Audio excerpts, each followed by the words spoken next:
Serve Pro. And we'll step right aside for the best entrance in college football.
Tonight in Blacksburg, the 11th meeting all time between the Hokies of Virginia Tech and the Commodores of Vanderbilt. And we welcome you upstairs here at Lane Stadium for ACC on ESPN and ACC Network Primetime Football, presented tonight by Serve Pro.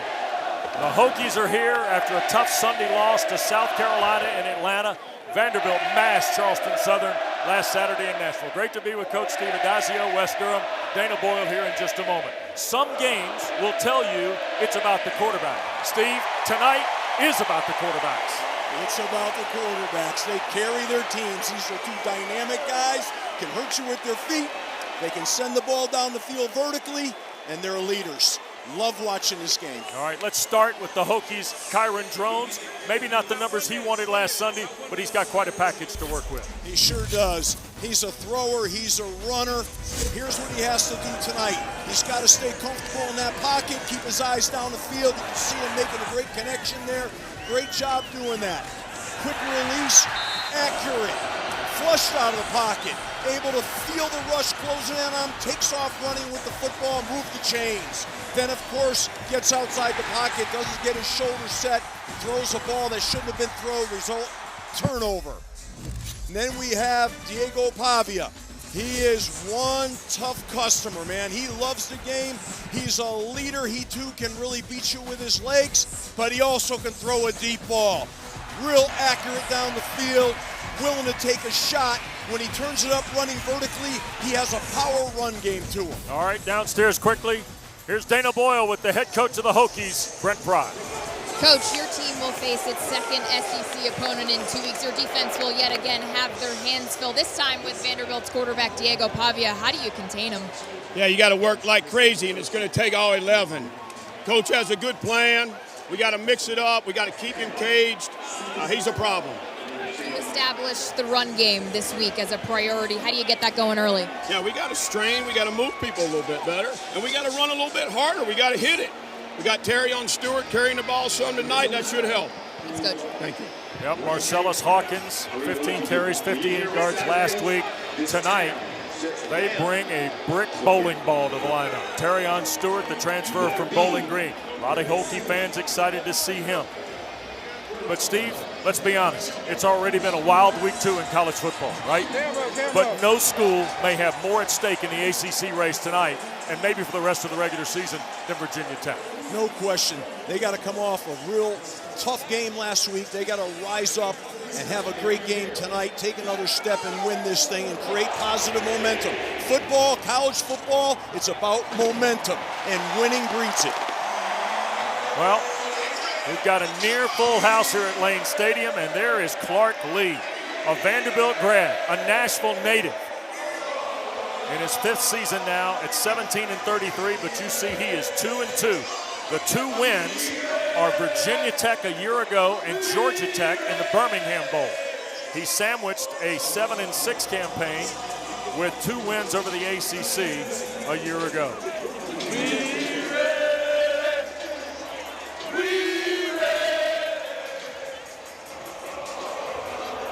And we're about ready to get Vanderbilt and Virginia Tech started. Hokies lead the series 6-4. Kick is away, and there will be no return. So the Hokies will get it. First here on offense. And Pry's going to put it in the hands of the 5th-year senior from Houston.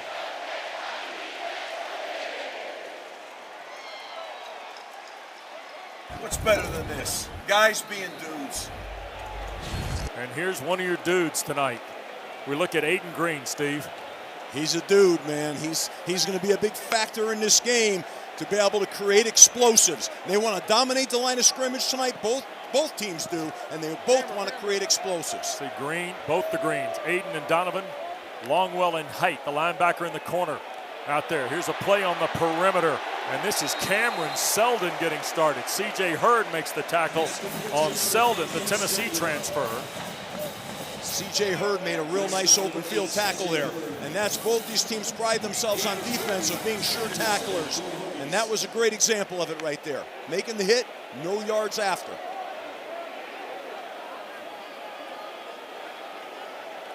Second down, 7 here for Drones. That's Selden in motion. Kyron again, quick shot to the right side. Aiden Green the grab. Knocked down immediately by Colby Taylor. The corner over there on the boundary side. Good look at Taylor, transfer from Wyoming. Played last year at Vanderbilt, had 6 starts in the secondary for Coach Lee. Nice way to get started with a little quick game, get an easy throw out there, build Kyron's confidence in the throw game. It's going to be important here. They're on schedule, down in distance. Third down and short for Virginia Tech, who last week was 8 of 18 against South Carolina. Snap by Drones, pressure coming. Kyron going to throw, that's a catch. Gosnell, the tight end, near the 40-yard line. First down, Sewell the stop for Vanderbilt. I really like the way that Drones had his feet set, got a little happy feet, but then reset them again and threw a nice strike there. It showed a little bit of poise and some confidence and got a nice first down to keep the chains moving. 3 throws by Drones to get us started, Steve. They're trying to build a little confidence in the throw game for him. I don't think there's any question. I know they want to establish the run game, but they felt it important to build his confidence. In motion is Gosnell. They're going to hand it. This is Hawkins' first carry of the night, and he'll pick up a yard, maybe 2 to the 42. The linebacker, Brian Longwell, first guy to get there. You see Zaylen Wood hustling off, big number 15. They also get Issa Wataha back in the lineup tonight. Do the Commodores in that defensive front. Well, these 2 linebackers, Longwell and Patterson, they'll come hit you now from that second level. They got the Commodore jumping. Drones a free play and the catch. And this is Donovan Green's first grab of the night to the Vanderbilt 36-yard line. 22-yard throw. Really well operated. Used the cadence to get him offside. Knew they were in the neutral zone. Took the free play. Stood in there. Throw a great ball. Move the chains, but they're playing with poise and confidence. You can see it right now. Very nice start. I think Court was offside here. And they play on. No flag on the play. They picked it up and move on. Snap to Drones. Kyron looks, going to throw just beyond the reach of Benzie Gosnell. I thought it was interesting, Steve, yesterday in talking with Virginia Tech and Vanderbilt both on a Friday. But the Hokies in particular, Brent Pry and Clark Lee talked about starting fast, but especially important tonight, I think, for Virginia Tech off the Sunday loss. I don't think there's any question, and they're doing that. That was an opportunity in that last play. They're using the cadence to unwind the defense, so the defense shows them what they're going to do, the pressure. They brought both backers on a blitz, and I think that was a great opportunity for Kyron to make a good completion. He's got to stay anchored and not feel that pressure. Hawkins stays in the backfield with Drones here on 2nd and 10. First miss in the throw game for Drones. Play fake, quick shot near side. That's another catch. Cameron Selden has been active. He had 1 carry and 3 catches last Sunday in Atlanta. He got hit by Patterson, the linebacker there. So it's going to be 3rd and about 4, maybe a long 3 here for Virginia Tech. Vanderbilt exchanging their defensive front because the drive is starting to mount where the plays are accumulating. They want to stay fresh and stay strong at the point of attack. That's Selden in motion. Drones hands to Hawkins, trying to find a seam, breaks through, first down. Nice patience by Marcellus Hawkins, the transfer from Central Missouri. And Brent Price said yesterday, maybe the most well-rounded of his backs. They did a nice job, Virginia Tech, of handling the late movement by Vanderbilt. They stemmed their defensive front from a 4 down to a 3 down. They picked them all up, and it was a real nice run on there to get the first down. Here's Hawkins trying to get to the near side, eludes one, and he'll be flipped over. That's Height again making the tackle right around the 18-yard line, Dana. I wonder, a big part of them starting quick on offense has to do with the offensive line, Steve. They're young and inexperienced, but they're starting to gel, and they're giving Drones a little bit more time to operate back there in the pocket. Yeah, you're right on the money, Dana. They've really executed well, both in protection in the run game and handling the different fronts that are getting thrown at them, keeping their poise on the cadence changes. I'm impressed so far with their start. The Hokie legacy is checked in. P.J. Prelo at the running back spot. In motion goes Isaiah Spencer. They're going to hand to Prelo. Left side again, and boy, what a hit that is. Flying in from the linebacking spot is Bryce Cowell. Senior from Godby in Tallahassee on the stop here. A little bit of penetration by the D-line. They're trying to run the wide zone play. They bubbled it, gave the opportunity for the defensive pursuit to catch up here. They might want to come back now and start a couple of more direct runs, more vertical runs. You may see that happen. They had talked about running some gap schemes. We'll see. That's the former Patriot Steve Gregory, the defensive coordinator for Clark Lee's Commodores. Andy crawls another guy up on the line. Drone's going to throw, shot, caught, Spencer, first down. Isaiah Spencer had 1 catch for 28 yards Sunday in Atlanta. That's a nice read and throw by Kyron Drones on 3rd down. Kyron Drones read that very well. They stemmed the front again and brought both backers. They wanted to bring on a little inside X blitz.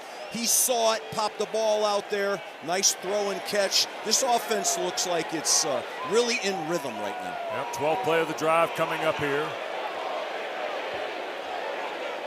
They take Hawkins now and will spot him here to the left. Now take him in motion back to the boundary at the right. And here's Drones on the keep. First called run tonight, I think, for Kyron Drones, Steve. And it'll push inside the 10 toward the 7. Bradley Mann filling in the front defensively makes the play. You get in the low red zone, and you like these quarterback runs because you can plus the numbers, meaning you have an advantage over the defense. You can match every defender with every blocker, and we used to call that equating the numbers. So you'll see those plays more frequently in the red zone, especially the low red zone where the safeties are tighter to the line. The red zone period, a point of emphasis this week for Virginia Tech after last Sunday in Atlanta. They felt like that was a negative coming out of the ball game. Here's the give, and Hawkins tried to get to the perimeter, and the Commodores won immediately at the snap. And the first guy was Bryant, and then Rinaldi, the linebacker, finished off Marcellus Hawkins. So now it's a loss on the play and 3rd and almost 10. They got good penetration over the right guard. That's what really stopped the run from having success. And they also, it was a read play, they had somebody on Drones. So their defense played assignment football really well.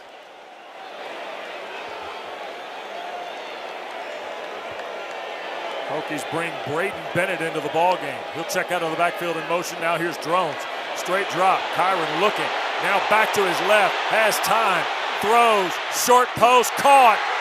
At the goal line. Is it a touchdown?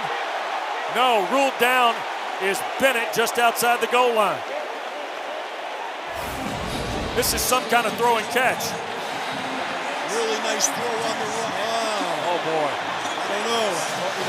He did a Clark nice Lee's job. going to call a timeout here. And he got it called because you saw the replay like we did. This is a Southeastern Conference officiating crew.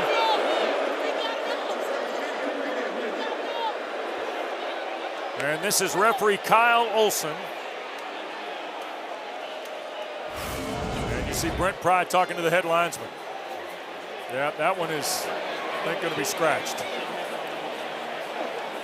He's trying to secure this in his hands, but the ball does hit the ground. Yep.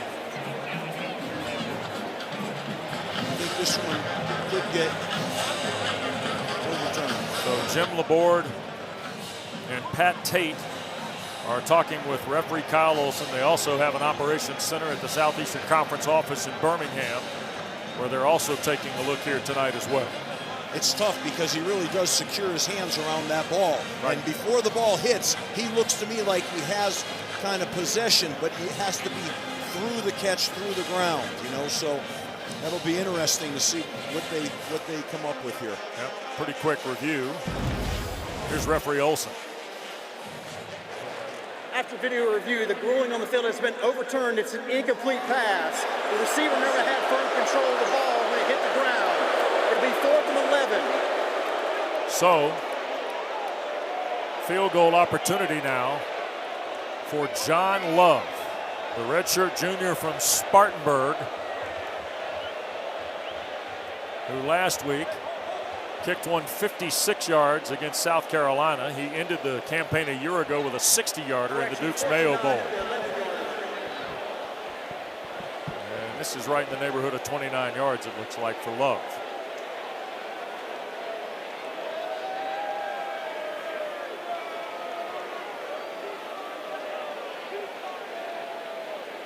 So Prize team does not get a touchdown. They're hoping to take 3 out of here. It is 28 officially for Love.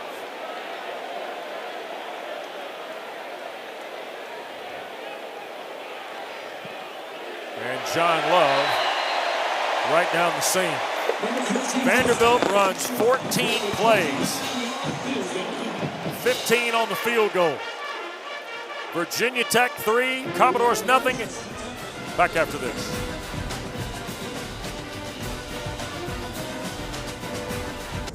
Well, Vanderbilt gets the football next, and that means we get a look at Diego Pavia in the timeline. Well, New Mexico Military Institute, Junior College All-America, then Conference USA Player of the Year in Las Cruces, and then last year becomes the Southeastern Conference Newcomer of the Year. And he has infused Vanderbilt football, Vanderbilt athletics, the university, Nashville. It's amazing what's been in this 6-foot, 207-pound package from Albuquerque, New Mexico. I'd say generous at 6 foot at that. Kick through the back of the end zone. Commodores will start from the 25. And here is not only Diego Pavia, you'll see one of the best tight ends college football has tonight in Eli Stowers. And oh, by the way, the offensive coordinator was in Las Cruces, and so was Jerry Kill, who is now the senior consultant to Clark Lee. And you see they've all converted to the black and gold. Quite a haul for Clark Lee to go out there and lasso 2 coaches and 2 impact players. And it impacted immediately a year ago in the opener when they beat Virginia Tech in overtime at First Bank Stadium. That's Richardson in motion, and they try to get to the perimeter, and the Hokies are there. Isaiah Brown Murray, the first guy. Michael Short, the linebacker, helped. Well, Sam Cephas, the defensive coordinator, told us yesterday, you've got to stop this team east-west. so that you can then defend it north-south. There's an example. They stopped it east-west right there. They played outside in with their run support from the back end. Loss of 2 for Pavia. Alexander in the pistol with Diego. Pavia again wants to slip it on the perimeter, does. The catch is made and knocked to the ground is Stowers by Ben Bell, and a marker comes down behind the play in front of the Commodore bench. And it's against Vanderbilt. Might have been, well, the way the play drug out, Steve, could be an eligible man downfield. Pass interference, offense, number 5, half the distance to the goal. It's on Richie Hoskins, the wide receiver. Calling that a forward pass. Pass interference, offense, number 5. That penalty has been declined. Result of play is slowed down.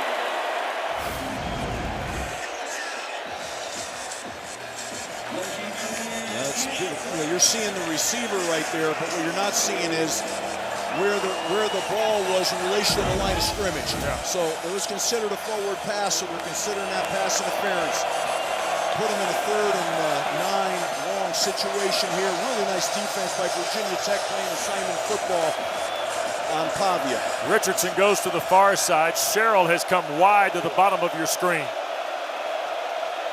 Pavia and Vanderbilt were 6 of 9 on 3rd down last Saturday against Charleston Southern. To the right, Pavia throws and caught. 1st down, Sherrill.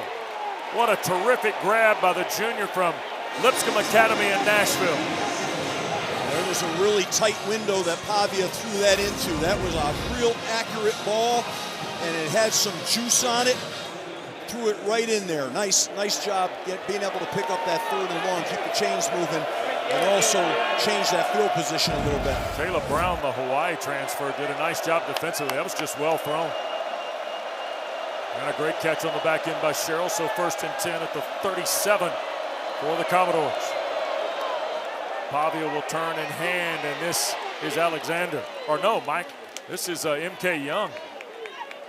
So McKylan Young, another transfer from New Mexico State, picks up about 6, almost 7 on 1st down. Young had 3 carries, 19 yards last Saturday in the win against the Buccaneers. Well, they want to establish that run. Vanderbilt was real outspoken about the fact they need to win the line of scrimmage up front. They need to do that by being able to run the football, and that's what you're seeing right now. They're trying to go east-west and then go north-south. Alexander's come back into the pistol with Pavia. Play fake. And we're going to get a flag and a hold on the Commodores, and we're going to get an interception at the other end. Quentin Reddish comes up with the pick. Pavia was trying to throw the long ball to Richardson. Vanderbilt flag for a hold. Holding, offense. That penalty is declined. Result of play, interception, 1st down, Virginia Tech. Vanderbilt only turned the ball over 7 times last year. This ball never should have been thrown here. It's a play-action pass. He's off rhythm. He throws off his back foot. That ball shouldn't have been thrown. That's a mistake right there by Pavia.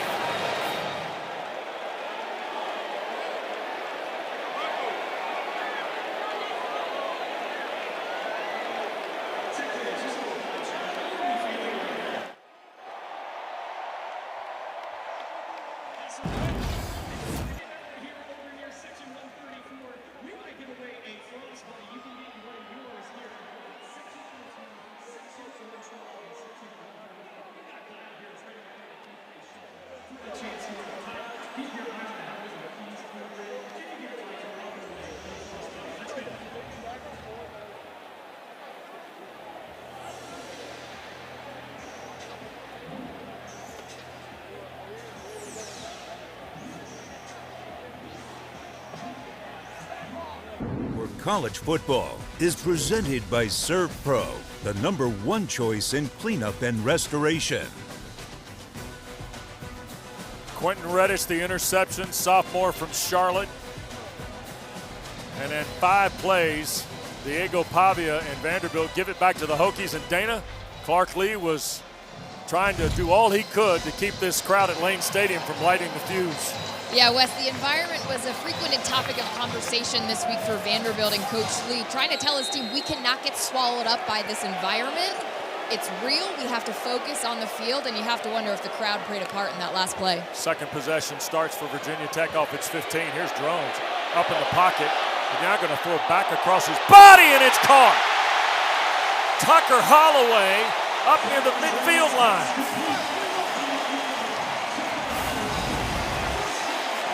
Watch the vision by Drones right now. He scans the whole field, starts to run, and feels the opening and takes the ball down the field. That's really, really well done. That's what a veteran quarterback does.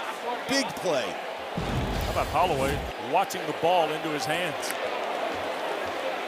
First and 10. Drones again. Pressure coming. Hit as he throws and incomplete. Boy, he got decked. Miles Capers coming off the right end for Vanderbilt. Boy, he had 3 tackles, a sack, 2.5 behind the line against Charleston Southern. And tonight, he's working against Johnny Garrett, the starting left tackle of the Hokies. Johnny got beat there on the edge, and Drones was waiting for that crossing route to come across, and he had to wait a little too long. Second and 10.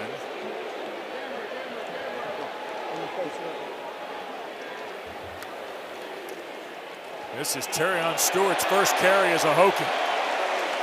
Now, Stewart, 5'9", 222.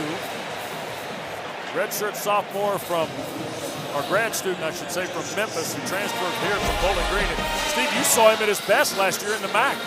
I did, and my best friend coached him there at Bowling Green, and he's just a real talent. He's got tremendous acceleration and burst, and he's got power. Those are combination of things that make it hard to tackle him when he gets going. Did not go on Sunday in Atlanta. Brent Pry was excited to see him play here tonight. Third and short. Jerome's going to keep it. First down for Kyron. Splits the 30 on his feet and drives inside the 20 to the 18. I love the finish of that play, Wes. He's telling his teammates right now, hey, I'm here, I'm going to play physical, I'm going to lower my shoulder. What a job. Yeah, he pulls the ball off the wide zone play, stiff arms, lowers the shoulder, body forward. That's football. Guys want to play for quarterbacks that'll do that. Just don't do it too much. So first and 10 inside the 20 at the 18.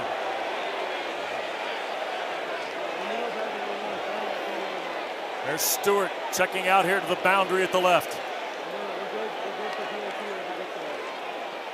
Drones called keep again at the 5. Knocked out of bounds at the 2. C.J. Hurd over from the safety spot. 16-yard run for Kyron Drones. Yeah, they're running a pin pull play. They pull a lineman, they're running wide zone course, but they're doing it with the quarterback. Once again, why? Equate the numbers on the defense. Stewart, the running back, really did a nice job on the edge. He's tough, he can block. Hokies on the doorstep. Field goal the first drive.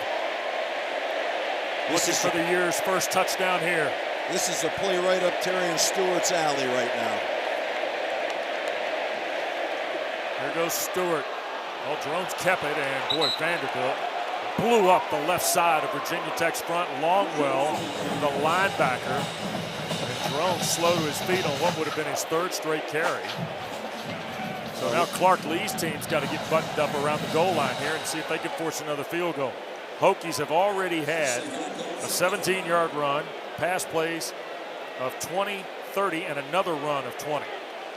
When you get down in the red zone, nowhere on the field, but especially down here, do you want to see TFLs. Defensive penetration like that kills all run plays, and that's what happened there. So you're going backwards here.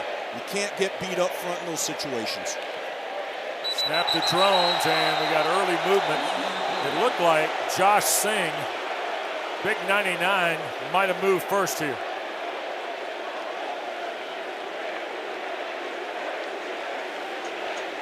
Matt Olson and his crew talk it out.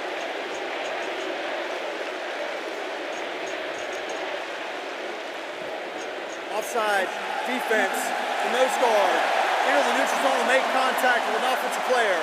half the distance to the goal. It remains second down. Kyle Olson, referee tonight. I've said Matt once or twice here. I mean, how does that happen, right? He's right on the center. He's on the ball. You go on the ball movement. Ball moves, you go. That's a no talent issue. They got half of it back now. Too tight set. The running back Stewart with drones here. Stewart tries to get right side, and boy, the Commodores right over the top. Rataha makes the play. There's Issa from Cologne in Germany. 6'7", 320, and a senior who doesn't look 320. No, he looks lean. They're playing real physical inside, Vandy is right now. And Virginia Tech has all they can handle here to block them. That was a nice, powerful run there. I tell you, sometimes I see these down here, I'd love to see them get under center a little bit more. Sometimes coming from the gun, on a silent cadence, you can't rock off the ball up front. Hokies 4 of 5 on third down. Play fake by Drones to his right. Shoots it end zone. Touchdown, Hairston. Marker down on the play. It's in the backfield behind Vanderbilt's defensive front. Jarikus Hairston, the touchdown catch.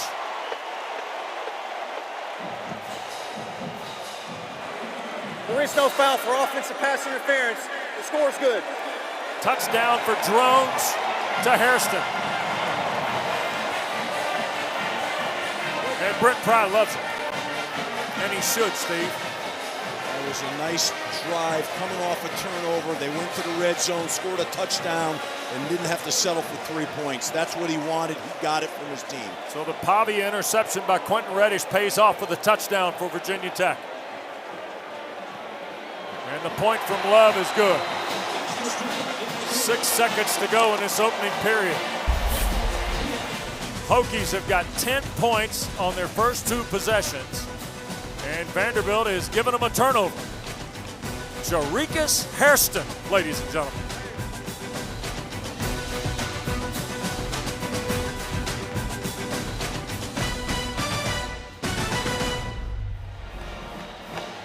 Network Football Primetime presented tonight by Serve Pro. With Steve Adazio, West Durham, Dana Boyle on our sideline tonight. And Virginia Tech started with momentum and hadn't let up yet, Steve.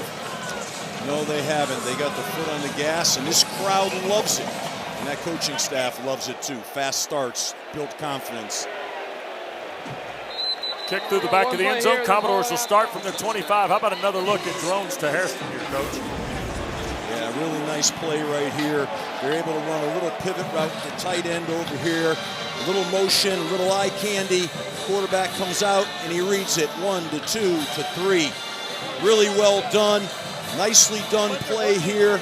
A little bit of a picking action by the tight end, and that's what they were calling for, maybe as an interference penalty, but it wasn't. Well done. 10-0 Hokies, now Diego Pavia off Vanderbilt's first turnover of the year. They only had 7 a season ago.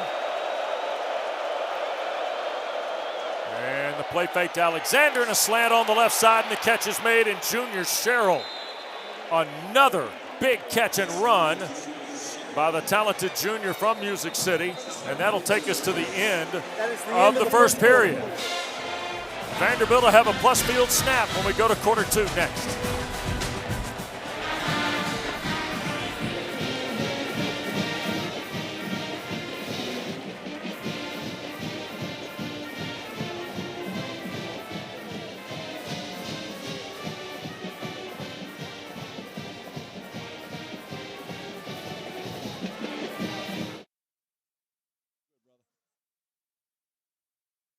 How would you assess their ability to do that through the first quarter? Well, I mean, obviously we've created conditions for the environment to get a little more intense, so we got to protect the ball. We can't make a mistake with the ball. I think defensively, the first drive, I actually respected the way we rallied and tackled and forced a field goal. The second one, they got explosive and we got a little sloppy. I think we're going to settle in here. Again, it's early in the game. There's a lot of game left to be played, so we need to play better. These guys will, but certainly the environment's been challenging to us. Thank you. Thanks.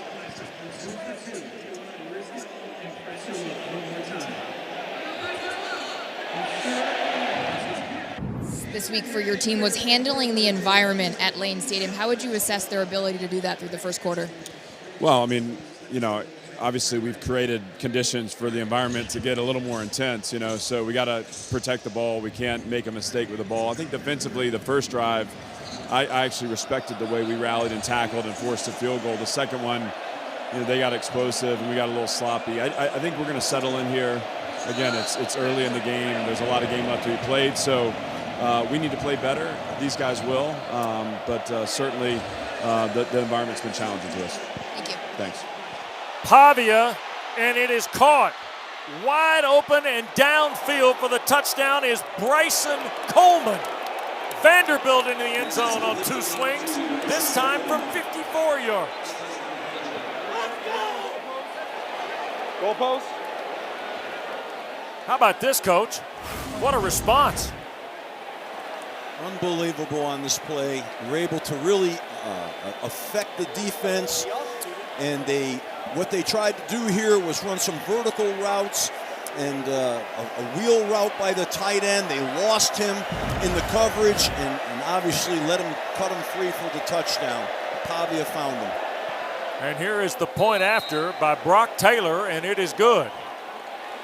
So Diego Pavia, who threw an interception on the first possession, threw to Junior Sherrill right as the quarter ended, and on the first play of quarter 2, look at this to Bryson Coleman. Yeah, wheel route. Nice job. Blown coverage. And good job of laying that ball up there by Pavia so that can become a touchdown. And the defense gave one up there now. So a response by the Commodores, who had seen Virginia Tech jump to a 10-0 lead. And now the Hokies, who had the environment. And Clark Lee told Dana a moment ago, I know these guys will respond, and sure enough, they did. He has confidence in his team. He likes their process. He likes their preparation. He said he's going to remain confident in that throughout this game. Kind of had a little zen attitude to him, and you saw that in the interview with Dana, and his team responded. Credit to them. Don't forget, we got Friday night ACC football for you. Colgate and Syracuse coming up from the Dome in Central New York. 7 o'clock Eastern, also available on the brand new ESPN app as well. And Virginia Tech's third possession is going to start from its 25-yard line. Drones is 8 of his first 11 for 84 yards and the touchdown pass to Harrison a moment ago. So, by the way, the Syracuse-Colgate game will come on the heels of today's overtime victory over UConn. And as Kyron Drones heads to the huddle, after the game, Fran Brown had his team running. I'm not quite. I think more on this coming up at the half, apparently, but how about this? Yeah, I don't know. If you call that running, that looked like maybe fast walking. Rare is what it is. Here's Hawkins, the carry on first down, and boy, Singh leads the tackle parade along with Longwell. 53 Seabrooks, not 99 Singh. So Glenn Seabrooks, who by the way had the interception a year ago to kind of seal things up on the Hokies in Nashville. So a loss of 1 on the play here. There's negative yardage plays in this game. There's a battle in the trenches going on both sides. Play fake by Drones, pressure coming, Kyron a quick throw, and it got deflected, and that was Longwell again. Steve, you don't have to watch the tape very long of the Commodore defense of Steve Gregory to know that 11 and 2 and 4 go pretty well behind those big front guys that play for this Vanderbilt team. Yeah, I mean, they said Longwell is their best player on their defense. And he's, you can watch him, he can run, he can strike. He's a really good player, and they're fired up right now. You can see a little bit of a momentum take back. Virginia Tech 3rd and long here. Drones on a straight drop, going to cut it loose and into traffic, and intended for Aiden Green, and he was tackled in the Commodore secondary. Vanderbilt was right there with Colby Taylor again. So that's a 3 and out. Yeah, Yeah, I think Jones is getting his feet are getting a little happy back there right now. He's feeling it. The play before they ran, Vandy ran a little twist between the end and the tackle, got a little penetration. The throw wasn't really on target, and on that play, his feet were jittery back there. That's what we need to see him continue to grow with. Pocket presence and poise. Martell Height waits on the punt of Nick Valstistas of Virginia Tech. Hokies gave up a punt return last week. Valstistas gets it away. It's a high kick. Height will signal for it and make the fair catch. Go. Out at the 31 of Vanderbilt. 46-yard punt and a 10-7 ball game a minute into the second quarter, and Diego Pavia ready to go back to work. You saw a little bit beamer ball by the other team. They were trying to go after a block on that. Put a little pressure and got a little penetration on that play. Yep. Let's see if they come back again on the next punt by Virginia Tech and see if they come after it again. Boy, Pavia exploded in the two-play possession a moment ago for offensive coordinator Tim Beck. Alexander will start with Diego here in the pistol.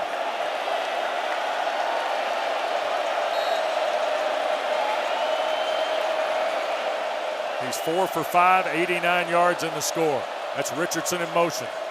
Pavia boots out, throws, and on target a flag is thrown as the catch is made, and that is Martell Height, who just returned the punt, played in the secondary, and now makes a grab on offense. It's his third catch of the year for the former Rome Wolf.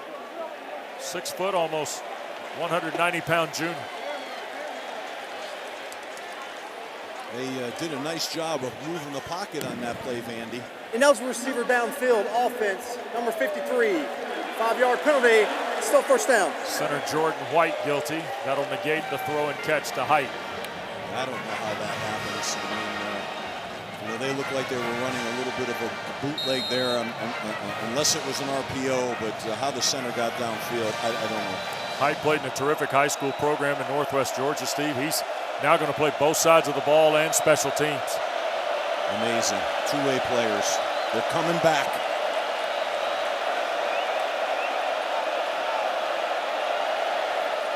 Pavia going to hand to Alexander, and he's swallowed up. Ball pop loose. Virginia Tech says they've got it. The Hokies say it's ours. Jordan Bass says it's ours for Virginia Tech, and now the official signal says it belongs to Virginia Tech. Thomas Williams recovers it. And a team that only had 7 turnovers all last year has 2 tonight. There's a lot of unblocked guys in the backfield. Got to take care of the football. They popped it out of there. And as you said, Wes, turnovers. Given a short field now to Virginia Tech. That's not the way Vanderbilt plays. It's uncharacteristic. Recovered in plus territory, the 27-yard line of Vanderbilt. So 1 play and a turnover, and here's Stewart in the backfield now. Off the Commodore 27, and a 3-point lead for Virginia Tech early here in the second quarter. Stewart looking left and finds just lower his shoulder and drive to the 25. Rinaldi to stop. And Clark Lee, you see the 2 turnovers tonight, just 7 last year. They had 4 interceptions, 3 fumbles. They caused 16. They were second in the Southeastern Conference. Top 20 nationally, Steve, in turnover margin at +9. Well, that is such a big stat, and the turnover game can win you games and it can lose you games. And right now they got to get that fixed. Second down. Drones to Stewart. Gosnell trying to help with a block. Stewart inside the 20 toward a first down. Carter makes the play from the safety spot. The ball was a little behind him. He did a nice job. He has good hands to be able to lean back, catch that ball, and get the yards he got. Third down and short. Drones to throw. Long shot and offline. Going to Donovan Green on the long throw. And now 4th and a couple. And let's see if Philip Montgomery and Brent Pry want to push the button here on 4th down. I think they are. I think they should. This is where you start to measure your toughness up front. I just don't know about that call on 3rd and short. I would have liked to see, Stewart run the ball again and take, if nothing else, take 2 shots running it with him. He's a big, powerful, thick guy. I mean, that confused me a little bit. And now a timeout taken.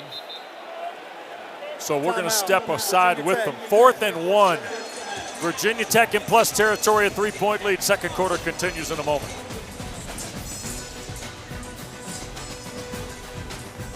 Brent Pry and Virginia Tech scored 10 points on their first 2 possessions tonight.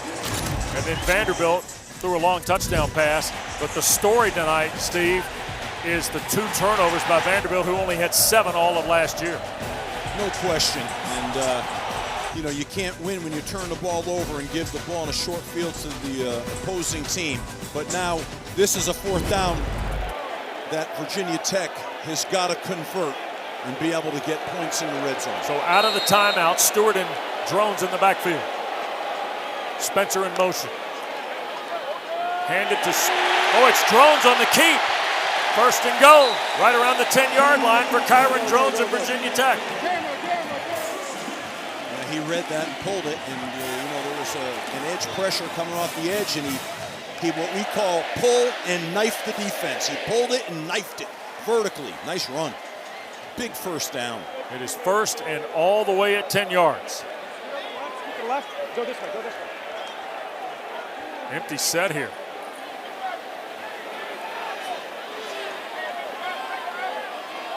That's Stewart. Here's Drones keeping again. Lowers the shoulder, drives inside the 5, pulled down at the 1. Trying to use the formation to spread the field, open the box, and then they had one of the linemen pulled and were able to get that thing vertically in there. And Vanderbilt had to burn another timeout. The Hokies were on the ball, and there were Commodores having a fire drill at the bench, trying to get personnel in. 30 seconds and lead.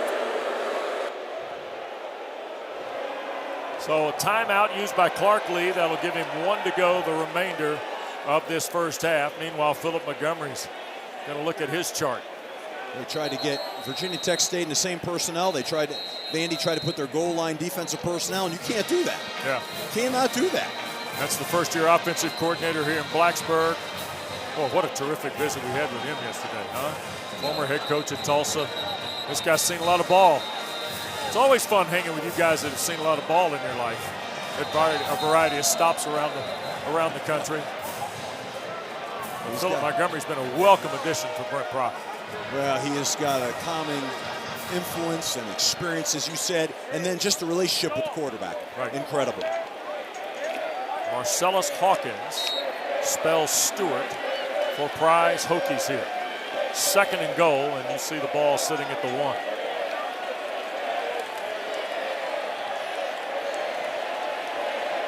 Hairston is that wingback tight end, if you will, on the right.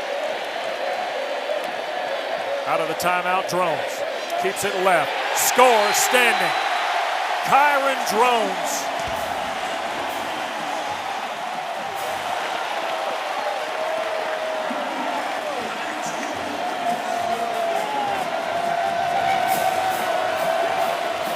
Vanderbilt turnovers tonight, Steve, have both been cashed in for touchdowns.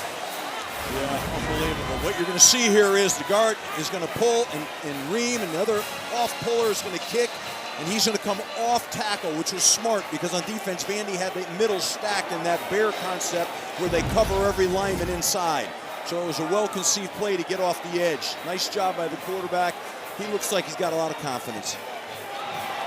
Point after by John Love is good. Kyron Drones is in the end zone for the Hokies. And we get a timeout here in Blacksburg. Virginia Tech returns to a 10-point margin at 17-7.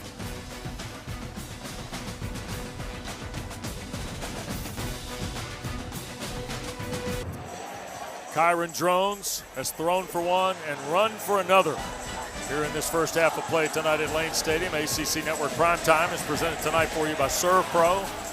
11th meeting, second in as many years with the Hokies and Commodores. Oh, what a terrific game last year in Nashville to get Clark Lee's season kind of going, right? And if you just dialed us up, we know many of you saw the finish of the delayed game at Frank Howard Field with Clemson and Troy. Vanderbilt has had 2 turnovers in 3 possessions.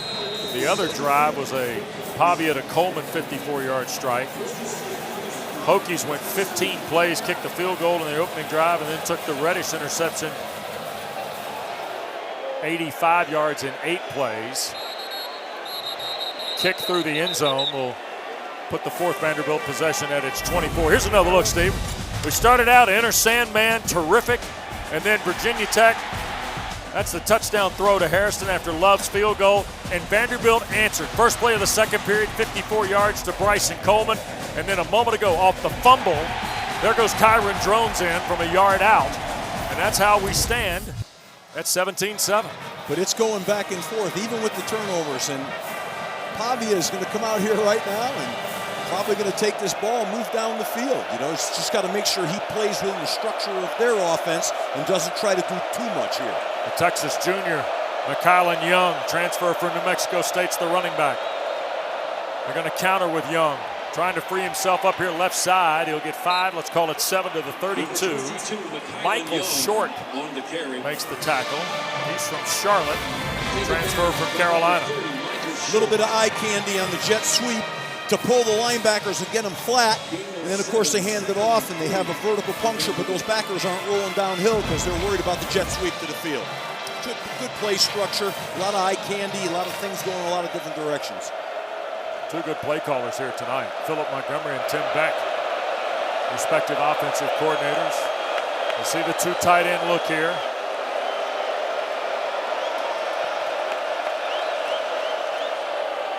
Young right side, and he'll be stopped shy of the 35 by Caleb Woodson.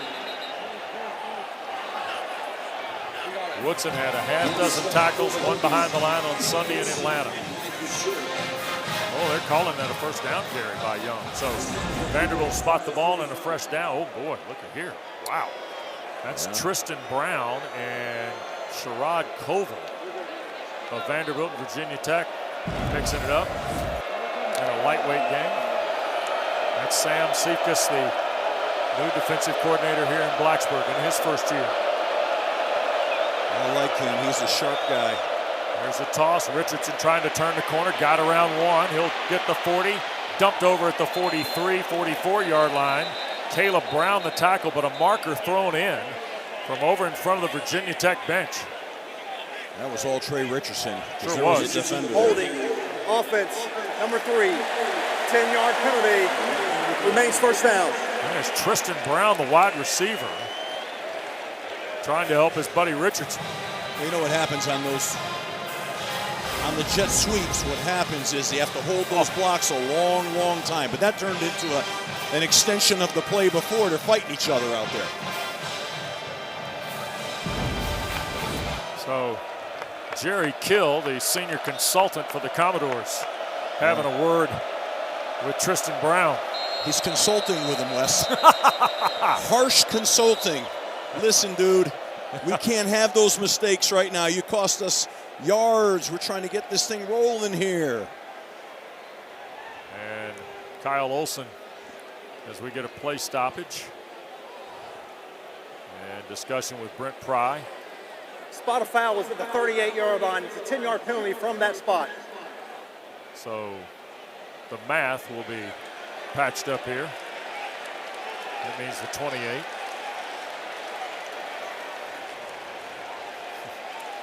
Jerry Kill, one of those college football guys that you've seen him coach at so many different places. He comes on your screen, you go, yeah, I know that guy from somewhere. He's a ball coach. Yep. He's got his game plan in his hand. Yep. Consulting. I love the consulting. 1st and 17 after the penalty. Off the 28 for Pavia. He'll keep it. Straight run. Out across the 40 and nearly a first down. To the 44 goes Diego Pavia. Steve, you love this about him in the tape, right? I do. I mean, he's a vertical puncture guy, well blocked. Look at him run. He's pushing guys. Get out of my way. He's going to have contact and accelerate 2 more yards. You had to know that was coming. I mean, he has to be involved in this right now. It's his attitude and demeanor that'll continue to drive this Vandy offense. Jordan White, the center. M.K. Young, the back, trying to pave road for Pavia. You see Stowers and Spence, the 2 tight ends, flip to the right here on second and short. And they're going to dig it out and hand the ball straight ahead. And that is Young again for the Vanderbilt first down. Just good, hard-nosed run game being provided here by Clark Lee's team with the clock working toward 8 minutes to play first half. I think pretty soon we're going to see Eli Stowers get involved here. I wouldn't be surprised on this right now. It's kind of getting right for taking a shot.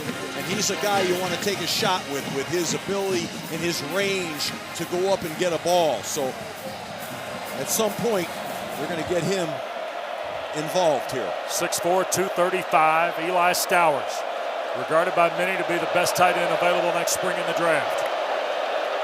Pavia going to hand. This is Alexander. Enormous hole for Cedric Alexander, who left his feet and then got taken down shy of the 31 by Isaiah Cash. Best run of the night for Alexander. And that's a little kick-out insert play. The guard kicked out. The insert in that bubble that Virginia Tech had over the tight end. There's a bubble in there between the C gap and the B gap, and they got in that bubble. Right where Stowers was. Getting set up here for a little play action. He'll be at a theater near you. Sherrill and Richardson go to the far side as wide receivers. Stowers, the tight end, to the bottom of your screen. Play fake Pavia to his right. Pressure coming. He's going to sling it downfield and out of bounds. Boy, Caleb Woodson was right there on the bootleg by Diego Pavia, Steve. And thank God he was, because he stopped that play. They were running a foul flood for route to intentional the ground. field. The quarterback was outside the pocket. The ball made it to the line of the previous spot. So he's going to come off this naked play, and what a great job of pulling him up. But they had a flood route coming, and Stowers was coming across the field, and that flood route, 3-level flood route, that would have been wide open. Great job on defense stopping that from happening. Hoskins through the formation to the slot right. Martell Height, the receiver, at the bottom of the screen here on 2nd and 10. Pavia looks Height's way, shoots it to him at the 25. First down to the Virginia Tech 17 goes Martell Height. This is a guy that's playing on both sides of the ball, man. Look at this. Now he's on offense catching balls. He's on defense defending throws. I love that. It's like throwback. Everybody remembers Travis Hunter to the Heisman a year ago playing both ways for Colorado. But do you remember Gordy Lockbaum at Holy Cross? Yeah, I do. I saw him play. Pavia now 6 of 8 and 106 yards, including the big touchdown to Coleman. Commodores trying to get back again after a drones run a moment ago. Alexander running behind the right side. Alexander thrust himself on that run. I mean, they're running downhill hard. It's impressive the way their backs and their quarterback gain momentum and deliver on defenders. Chaka, the transfer from Eastern Michigan, made the tackle on Alexander.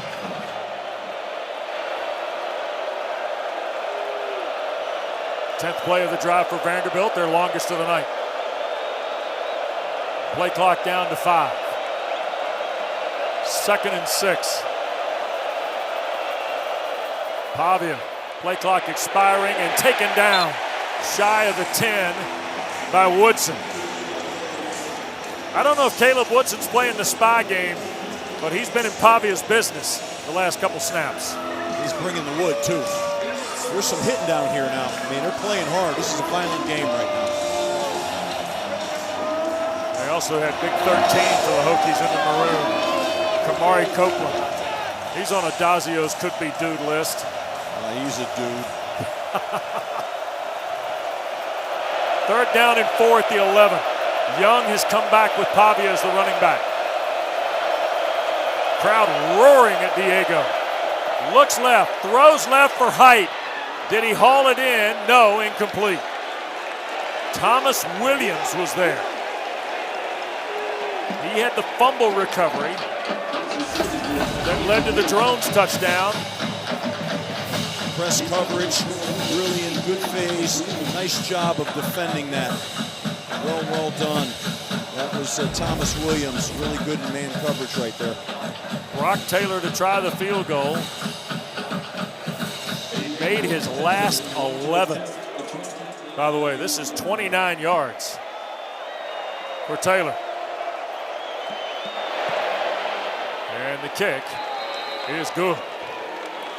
So, timeout on the field. 4:19 to go, first half. Hokies by 7 when we continue on ACC Network.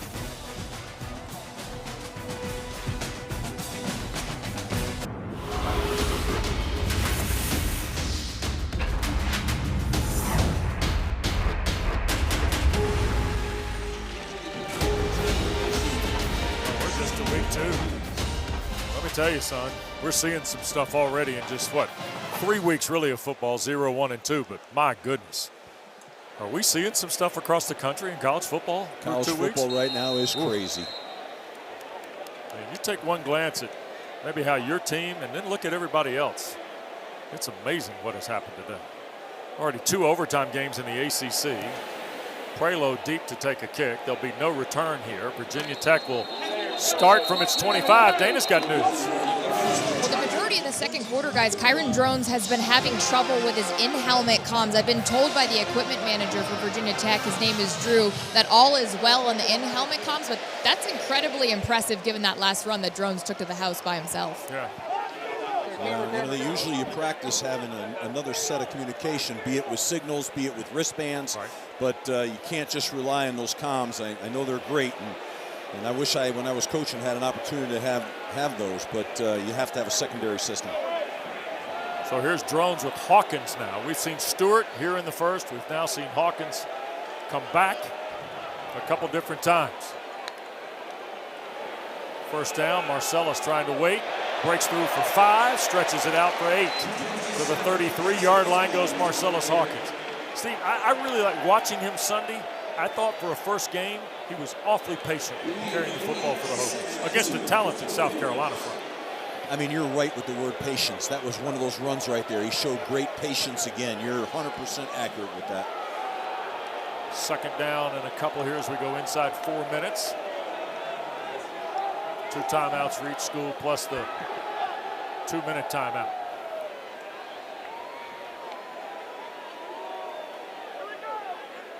Play clock down to 5. Tight end and 3 receivers in the set. This will be Hawkins again. Sprints it through. First down. Cracks across the 40 to the 42. Marcellus Hawkins goes for 9. Fontanet, the safety or star backer, if you will, makes the play.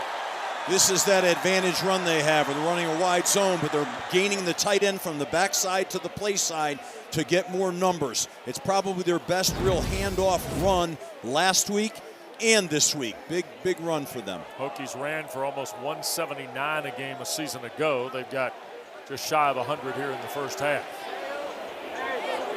From the 42.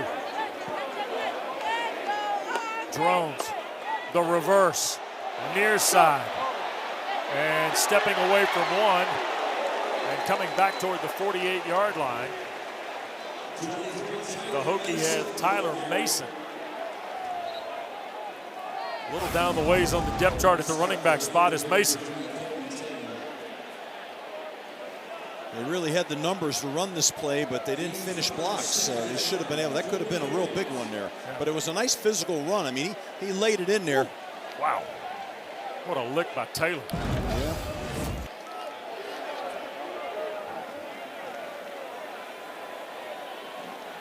That's Spencer in motion. Drones will keep it. Throw on the perimeter. Spencer the catch across midfield.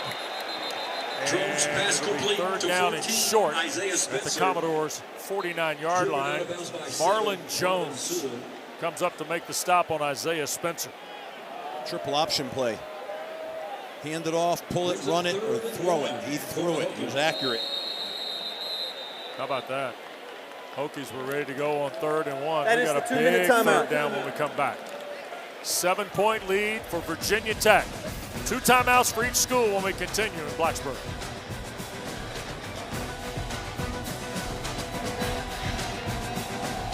Full slate in week 3 for you. How about a quadruple header? We'll start at noon in Charlottesville, William and Marion, Virginia. Richmond visits Carolina at 3:30. Primetime game will be in Blacksburg, Old Dominion, and Virginia Tech. Coach Adazio, Dana Boyle, and I will be on the farm for ACC After Dark next Saturday night. 10:30 Eastern Time, BC and Stanford. In Palo Alto. Yes, sir. Yeah. Here is a huge 3rd down. Virginia Tech with a touchdown lead and 2 minutes to go, and Drones going to keep it to the right. 1st down and more. He'll slide right around the 43 of Vanderbilt. Good ball, man. Good read. Got down. Didn't take an unnecessary shot right there. Good football. Moved the chains. See Steve Gregory on the headset with his defense. They've got to have somebody for the quarterback there. They know that we're running these read zone plays. Play fake by Drones on 1st down. Kyron loads, throws, and boy, almost picked. That was thrown in the neighborhood of Fontenette. See, Wes, that's where I think Drones has got to get a little better here and improve, right? When that pocket gets dirty, when there's pressure, when there's penetration, sometimes those throws are late, not on target, and they can lead to turnovers and picks. I've seen that a few times here. And in the same breath, they got to protect it better. He started 6 of 8. He's 3 of his last 8 now.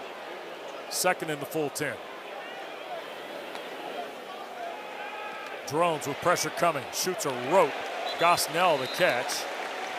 Right around the 37.5-yard line. 90 seconds to go. 3rd and roughly 5. Here for Virginia Tech. This is a great down right here for Drones to have an opportunity to show us his pocket presence here.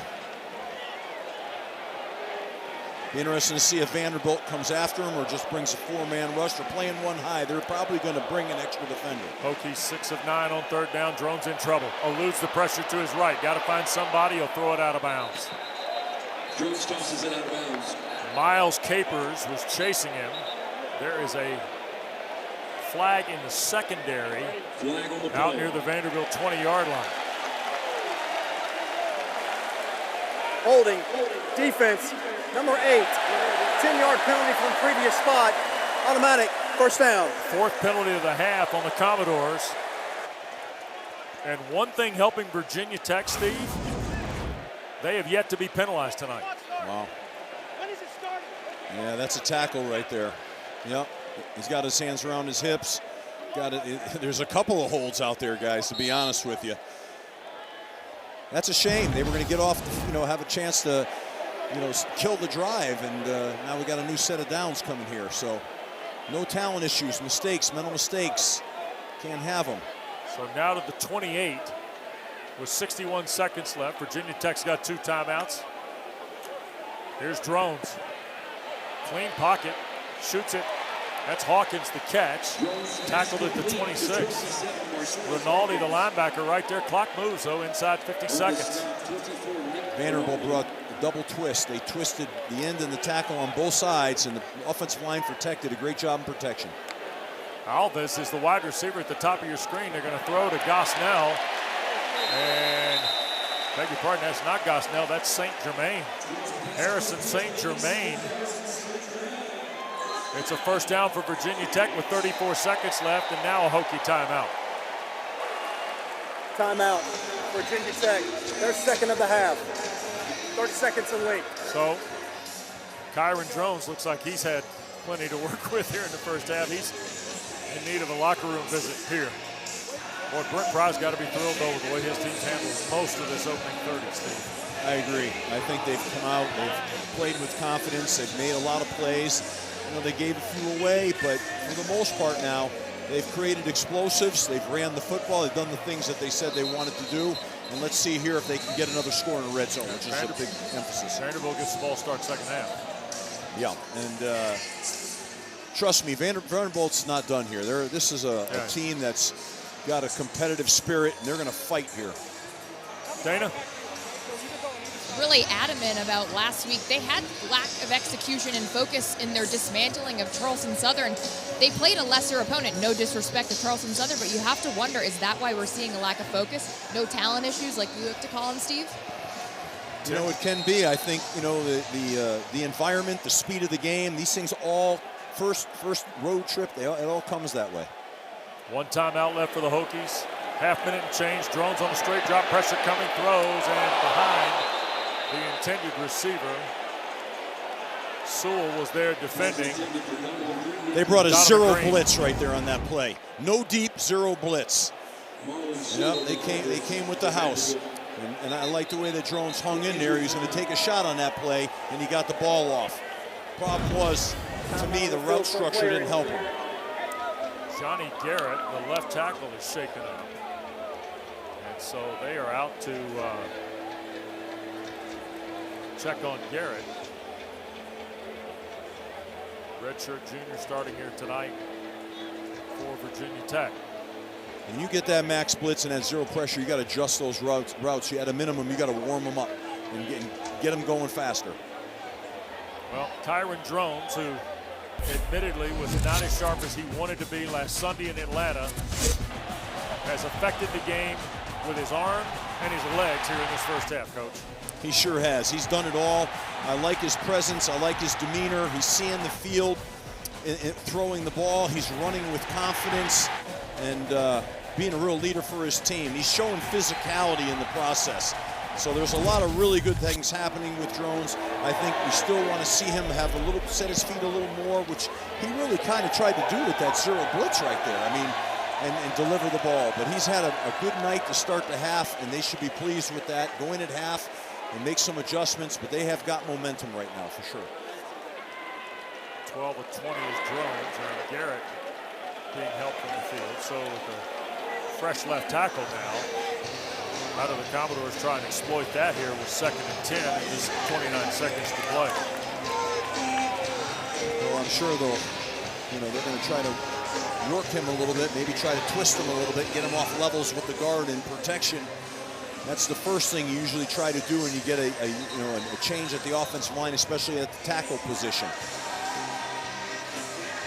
You know, maybe here is a time, if they're going to throw the ball, throw some quick game and get the ball out fast. Yep. Justin Walters, Dave Clausen, Bryce Love standing by in our ACC Network studios. They're going to recap what's already been a busy week 2 in the Atlantic Coast Conference. Remack has gone to the left tackle spot now to spell Garrett. Aiden Lynch has come in to play the right tackle spot for Virginia Tech. Here come the Commodores again, Steve. They're showing max blitz. And they're coming. Get it out. 2nd down. Drones hit as he throws and almost intercepted. C.J. Hurd got to him on the last throw. This time he got to him before he made the throw. Clock stops at 24 seconds. Yeah, I'm surprised right now. They're bringing one more than they could protect right now. I'm surprised they don't have a quick game going, a little bit of a move the pocket going, but they've got to do something now to have him sitting against a 1+ blitz, which is 0, which means the defense has one more guy than the offense can block. You have to coordinate the routes to work with that. You see 6 of 9 tonight after an 8 of 18 debut on Sunday. Here's Drones, quick shot to Hawkins, near side, 15. He'll split to the 10. He'll come up short of the first down. Brent Crock can work this clock down. Was a timeout call? No, now the clock starts. Carter the stop, and Virginia Tech can try the field goal on the final play of the first half. That last play I liked better. They were able to scat the back, okay, and stress the zero coverage and get the ball out. Their final of the half. 30 seconds to lead. So field goal try for John Love, who hit from 28 on Virginia Tech's first possession of the ball game. He's wearing the Frank Beamer 25 number tonight, is Love.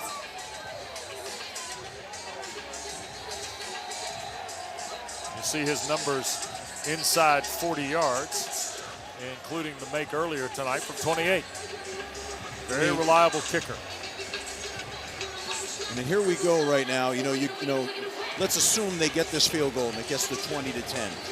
It's a 10-point game. Vandy's just got to go in at halftime, recollect themselves. But this has still got a lot of punches left to be thrown in this game right now. Both teams are playing hard and playing physical. Belts the putter, and here comes Clark Lee to take the timeout. I think they have 12. Do they have 12 guys on the field? 4, 6. Timeout. They sure Vanderbilt. First second of the half. 30 seconds to lead. 12 guys out there, I think. Eric Fiddleman, our spotter here, counting them up. Yeah, that's what I thought I saw. 12 guys. He quit to get that timeout. That would have been first down. So here we go. Count them across the front. 3, 4, 5, 6, 7, 8, 9, 10, 11. Yep. 12 guys. I'm not the best crunching numbers sometimes, but well, I tell you, these are the things that you have to avoid. As a coach, that drives you crazy right now. How did we get 12 guys on the field on a field goal block attempt? How does that happen? And that's what he's asking. I promise you on the sideline. He's like, what in the heck just happened? There they are. See, they're having that conversation right now, he and Jerry Kill. Jerry's looks a little bit more annoyed. Love's try from 29 is good. And that will make it a 10-point lead for the Hokies going to the locker room. 27-yard field goal by John Love. And Virginia Tech leads Vanderbilt 20-10 at the end of the first half. Kyron Drones has been terrific for Brent Pry. Bryson Coleman and Diego Pavia, a big strike for the Commodores. And they've forced 2 turnovers tonight at the Hokies.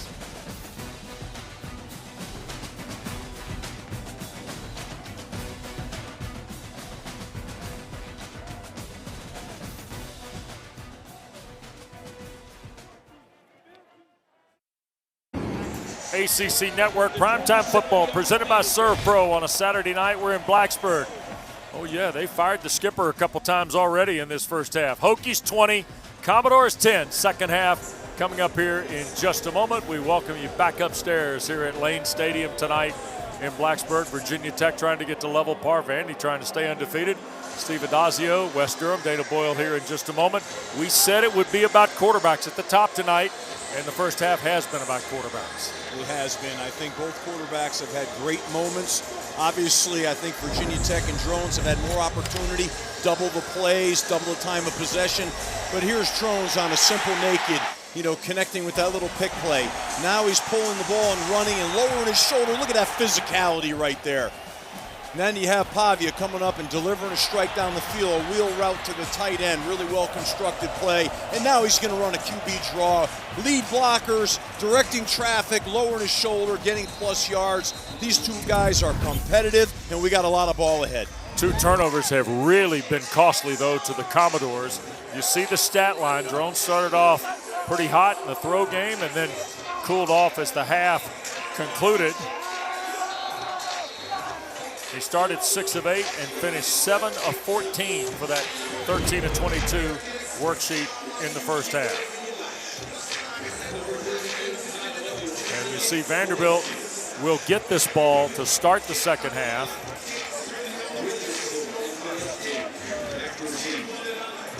And for the Commodores, Clark Lee and for his offensive coordinator Tim Beck had to be thinking premium possession right here at the top. Set the tone, take back momentum, create positivity. That's what his program's all about. Richardson will watch it fly over his head and out of the back of the end zone, downstairs to Dana Boyle. Well, guys, when I spoke with Coach Lee, he initially addressed that lack of possession time.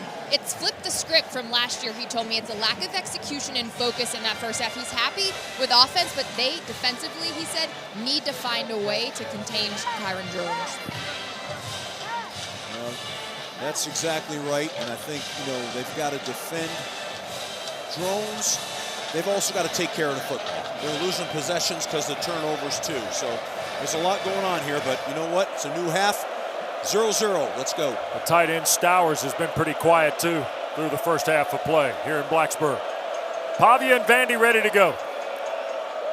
Play fake and Diego on the carry. Gets 5 and he'll roll it out toward the 33. Almost 8 on first down for Diego Pavia. Reddish, who had the first half interception, makes the tackle. That's a bread and butter play for them. It's the speed sweep and the power read. They read the end, run the gap scheme power. He's downhill. That's bread and butter for this offense and for Pavia, and they gained, 7, 8 yards on that. It's a good way to start up the drive off. See the too tight move.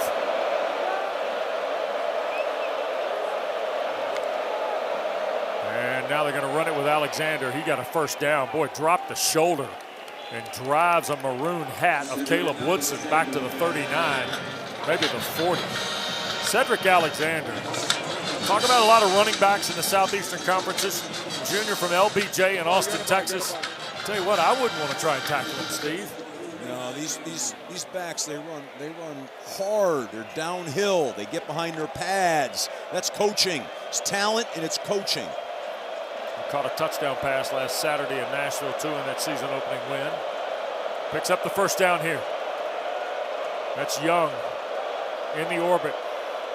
Pavia going to hand it to him on the counter back to the left side. Woodson gives chase, but Young's going to be close to another Vanderbilt first down out near midfield. Boy, well-drawn play here by Tim Beck, Steve. Yeah, 9 yards. There's a lot of eye candy. There's a lot of formation strength change with the motion.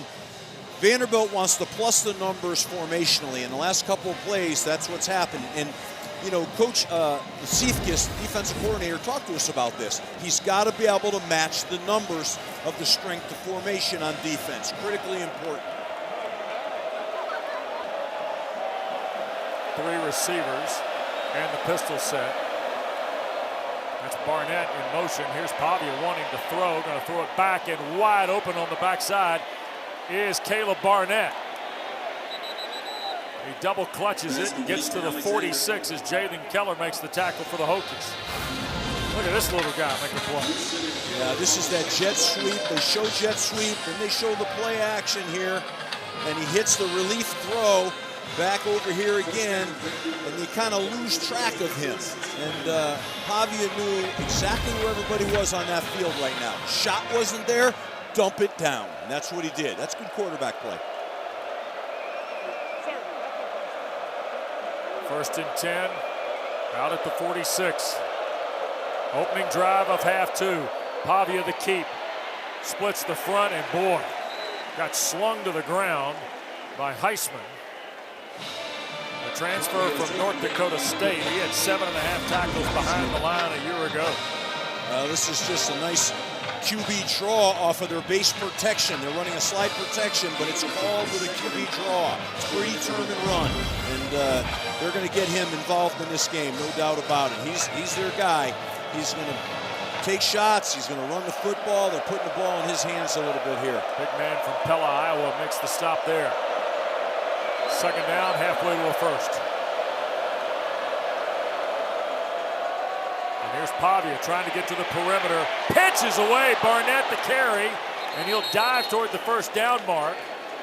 And I think he'll be close to it if he doesn't have it.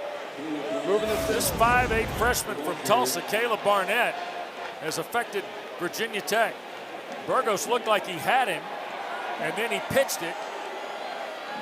Well, they didn't. Virginia Tech left their assignments on that. And what happened was Pavia was breaking the tackle. So the outside corner fell back in on the play and left the pitch free. Can't do that. Got to play assignment football, but that's how strong Pavia is. He was going to break a tackle. Fisher, the tight end in the backfield. Pavia going to keep, no flag, and do we get an early start here?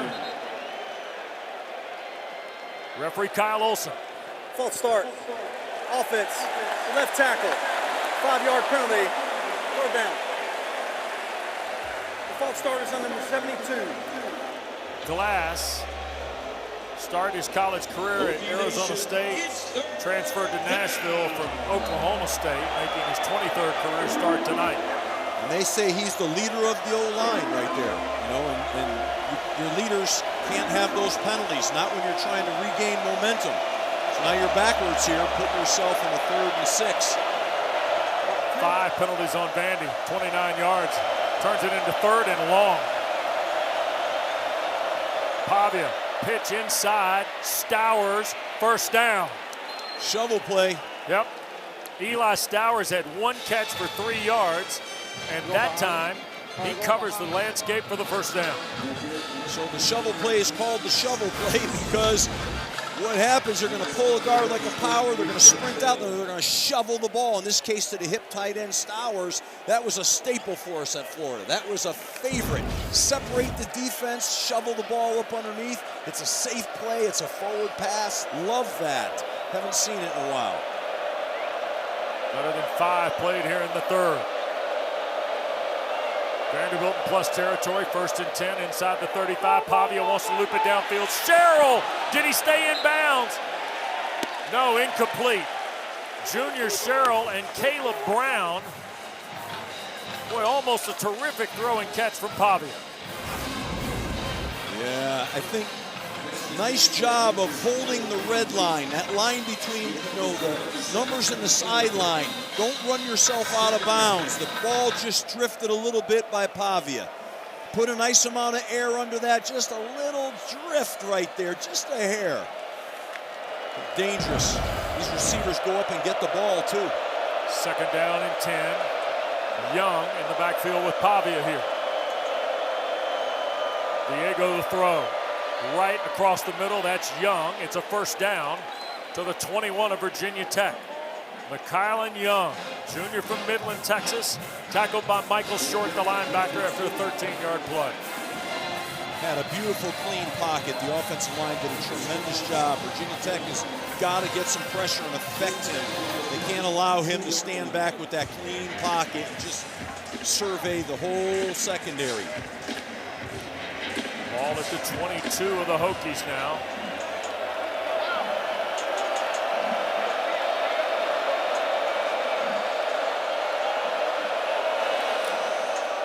Young gonna flip it back here, near side.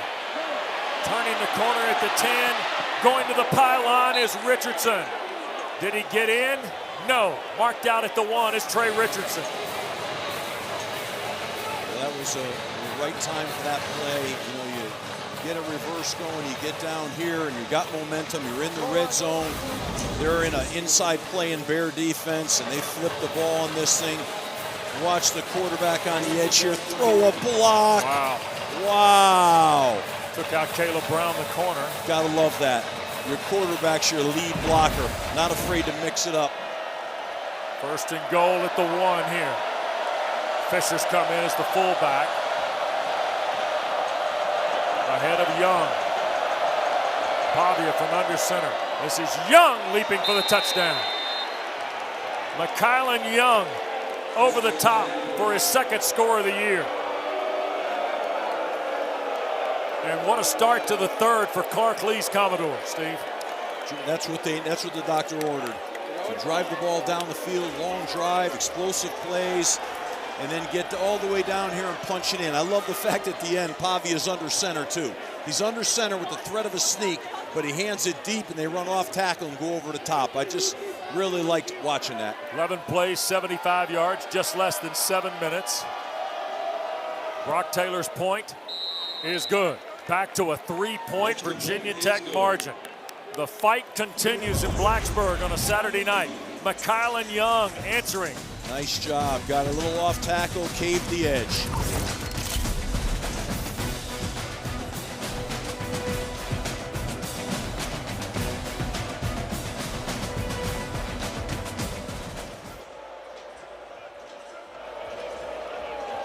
Watching the ACC on ESPN. And here at Lane Stadium and Worship Field tonight, boy, we had a flyover pregame. And how about a salute to our flying heroes from this crowd here at Lane Stadium during the last break in the ball game here tonight. What a terrific environment here in Blacksburg, the home opener for Virginia Tech. And Now Vanderbilt to within a field goal after McKylan Young's 1-yard lead. The Hokies will start from their 25. Kyron Jones started hot in the throw game, Steve. Well, he was big in the run game, including a 1-yard score. Also threw for one. He'll have to keep that going here if they're going to win tonight. Yeah, he's been between halftime and that long drive. He's been on the sideline for a while. He's got to come out here and crank it up. Got to get it. They've got themselves a long drive here put together. Marcellus Hawkins will be the running back for Drones. 3 receivers and the tight end. Vanderbilt showing pressure, and here goes Hawkins to the left side. White shirts chasing, but he'll pick up 4 on the play. Downstairs to Dana. Johnny Garrett, the left tackle for Virginia Tech, questionable to return, and that's potentially debilitating for this offensive line that is really trying to establish some rhythm here. Yep, they did plug in Remack to play left for Garrett and then moved Aiden Lynch to right, and that's the way they start here in the second half. That's the way they close the first half. Big Tomas Remack. There you see at the left side. That's Selden in motion. The Commodores bringing pressure. Drones loads, throws. Whoa, what a catch! Aiden Green shy of the first down. Well, he made a phenomenal catch, and thank God for them that he did, because if he didn't, that might have been picked and gone the other way. Had that been tipped like it looked like it was going to be, the safety was right there to take that thing back the other way. So, nice play, great job, put him in a third and manageable. Yeah, Randon Fontenette was right behind the play. 3rd and short now for the Hokies. 6 of 10 tonight. Here comes Drones, left side, going to shoot it to Selden. Got shy of the first down and then reset off the spin. Did he get to the 35 is the question. Martel Height, complete to Cam Selden. I think, stopped him just short. And Virginia Tech's going to punt here. Yeah. It's they needed to get that first down and be able to keep their defense off the field and Vanderbilt's offense off the field, and they're short here by about a yard or a little less than a yard. So here's Veltsistis to punt it away. Height stands at the 21. Second 3 and out of the night of Virginia Tech.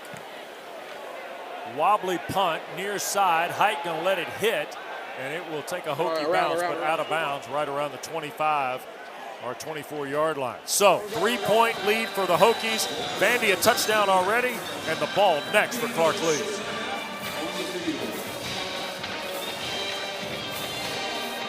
Don't forget, we got ACC volleyball for you. It's the Shriners Children's Showdown at the Net. Tuesday night, 7 o'clock, number 12, Florida visits Chapel Hill to see North Carolina. Then Wednesday night, South Carolina is at Reynolds Arena, Valvano Arena at Reynolds Coliseum at 6 o'clock. And we're showing you Eli Stowers because when it comes to volleyball, Dana, Stowers is, they edge the market, especially in College Station, huh?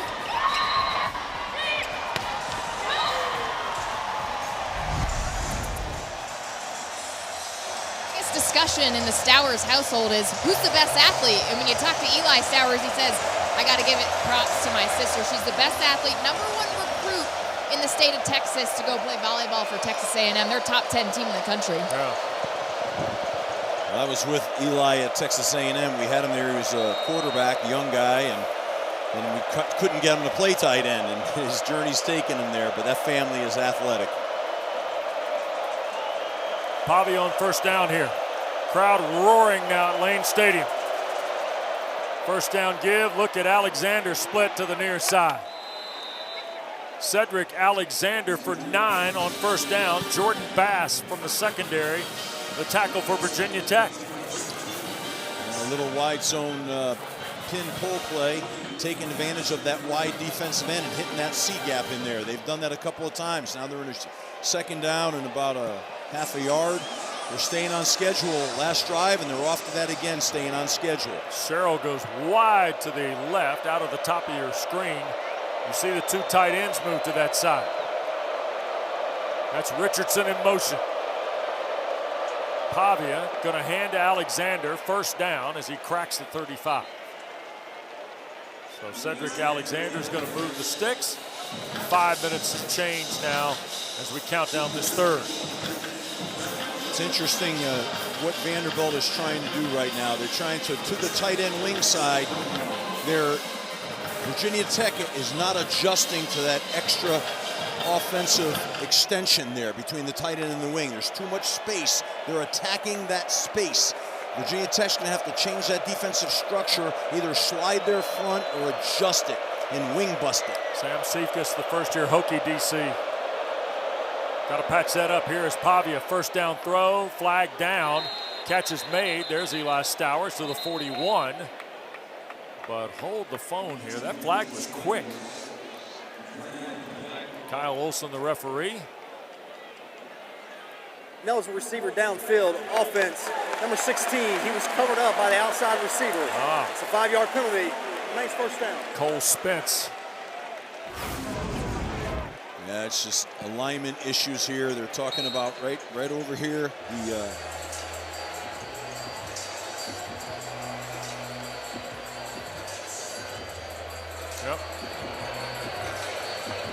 That'll drive you crazy too, won't it, Adazio? Drives you absolutely out of your mind. You're behind the chains now. First and 15, sixth penalty of the night on the Commodores.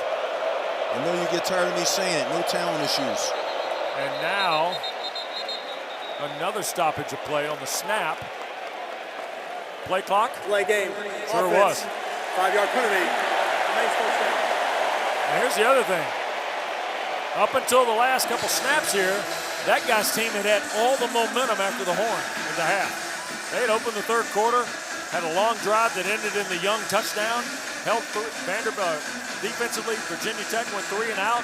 They got the ball back, and now all of a sudden, 2 penalties.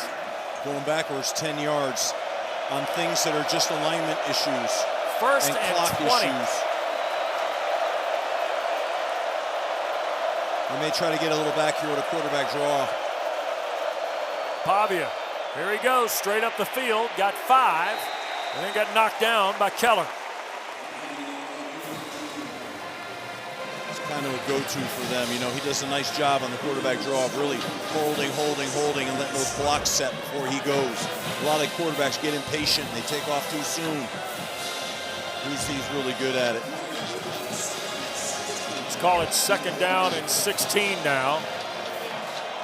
Clark Lee not happy, I don't think, with the ineligible or the delay call. 2 snaps to cover the 16 for Pavia. Wants to throw, does, far side, looking, downfield, what a catch. Whoa, Trey Richardson and a first down. A flag is down behind the play. And Diego might have taken one. Personal foul, roughing the passer. Defense, number 33.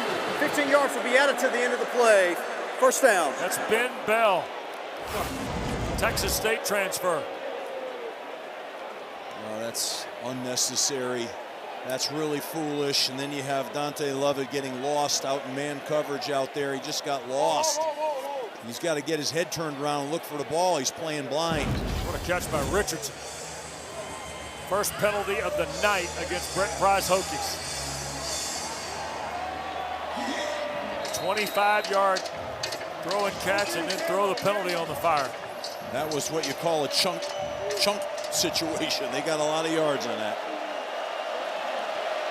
Vanderbilt trailing 3. You see the 2 tight ends.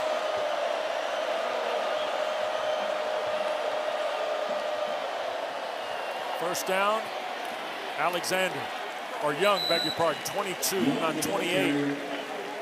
Trying to scrape to the left side. He got a couple there. These backs from Vanderbilt do a really great job of setting up their blocks, following their blocks.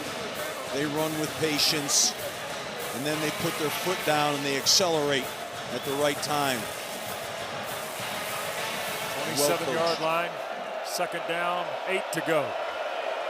Clark Lee's team is going to have an unbelievable amount of possession time in this third quarter. Play fake, Pavia going to keep it. Right side, tripped up, flag is thrown, as he's brought down around the 20. He'll be a yard shy of the first down, but we'll check the flag. Holding. Offense, number 72. 10-yard penalty. Remains second down. Glass again. Call for the hold. Isaiah has had a tough night at the office with some of this Hokie front. Steve. I don't understand, and he's on the backside of that play unless they switch to the other side. That's that bread and butter play, that power read sweep again. Jerry Kill is really hot. Yeah, he's certainly, you know, when you get the hands down on your knees, and he's got a high level of aggravation working right now. 37-yard line, second down, 18. Pavia with time, now evades the pocket and brought down around the 26, 25-yard line. Michael Short, the linebacker, out in open space. And is he a handful when he gets grass in front of him, Steve? Yeah, no question. I tell you, on that play, Wes, the running back stepped up in protection, and that set that whole thing and gave Pavia a chance to hit that crease. That's an unselfish play by a tailback. He really stuck up in there. That was really a great play that he made that no one will probably ever see, but wow. Alexander back in the game, third down. Pavia to throw, looping for the end zone. It is caught! What a catch! Richardson, touchdown Vanderbilt. Caleb Brown was there, and Trey Richardson on a beautifully thrown ball from Diego Pavia. Rolling on the field, it's a touchdown. Well, last play it was Dante Lovett, now it's Caleb Brown. These guys are not making a play on the ball. They're not looking back for the ball at all. It may be a little at the very end, and they're losing the receiver. I mean, they're running pretty much stride for stride, but they're not making a play on the ball. 26-yard touchdown with 24 seconds left to go. Pavia's second passing score of the night. Well, you know, you've seen Pavia now in the second half step up right now. He has put the team on his back, whether it's throwing it, running it, and now Jones is going to have the opportunity to do the same thing for Virginia Tech, and he's going to have to do it because momentum has clearly shifted. The touchdown is under video review. Well, and this is a pretty huge sequence in the ball game. Another look here. Richardson, does he have it all the way through? He hits the pylon. All right.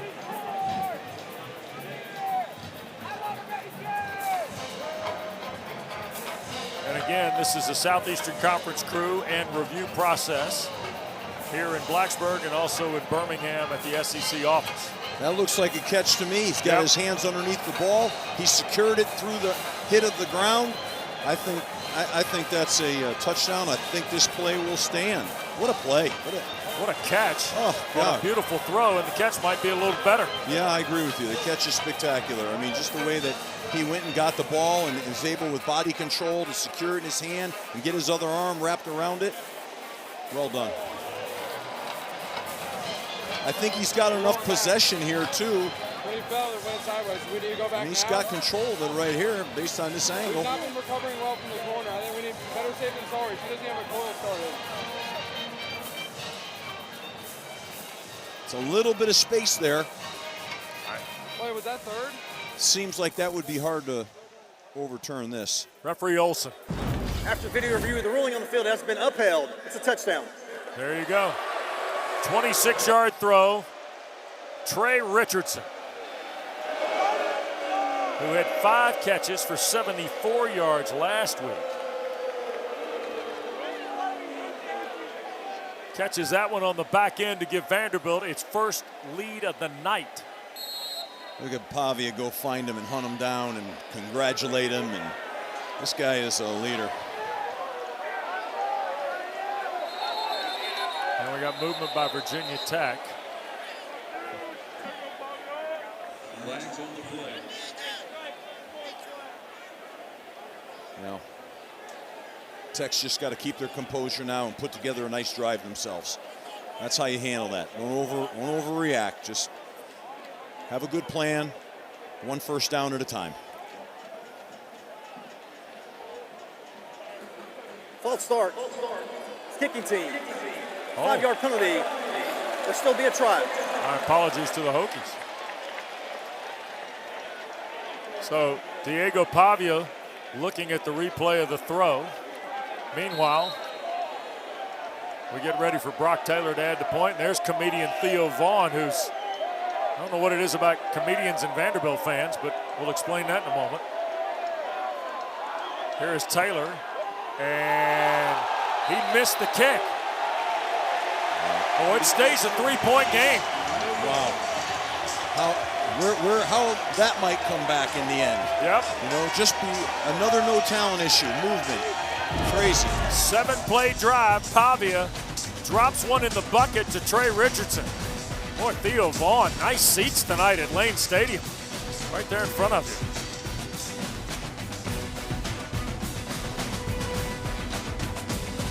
.20 is our score, and during the timeout here in Blacksburg, Clark Lee has been beside himself, Steve, with this SEC officiating crew. He's talking to head linesman Randall Kaiser. He wanted to talk to referee Kyle Olson, and eventually he worked from the head linesman, Mr. Kaiser, and then moments ago did get an audience with referee Kyle Olson, but you can see still not very happy at all.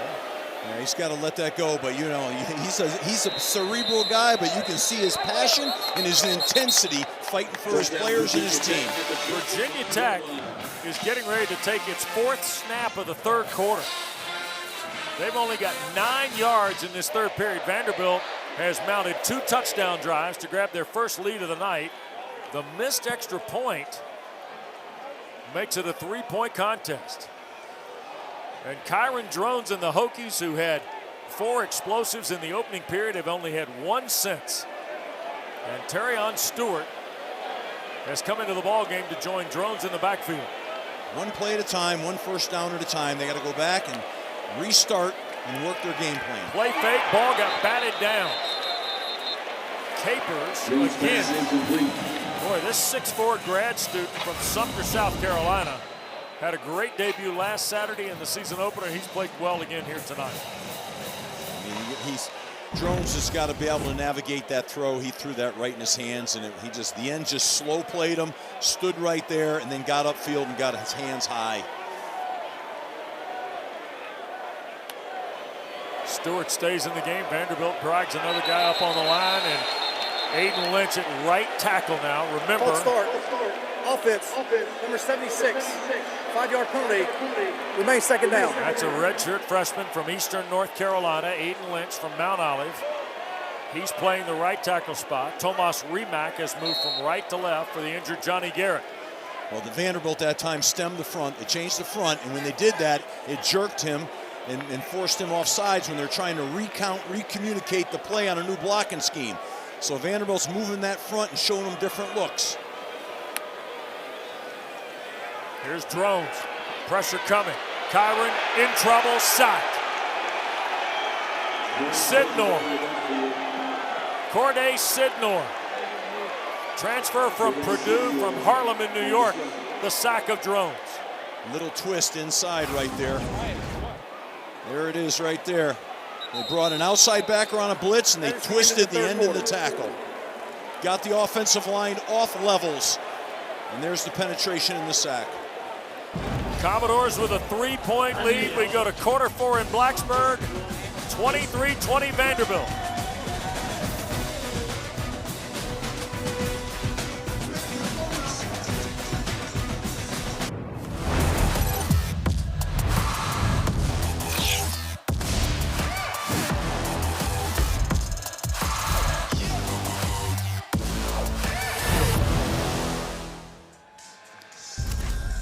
Back in Blacksburg, Clark Lee coaching his alma mater, 16-0 when leading after 3. Virginia Tech, 3rd and a long way. Here's Drones. And he's just going to get rid of it. A flag has been thrown behind the play. Commodore player lost his helmet. Zaylen Wood has closed the pocket on Drones. And boy, referee Kyle Olson's been busy here.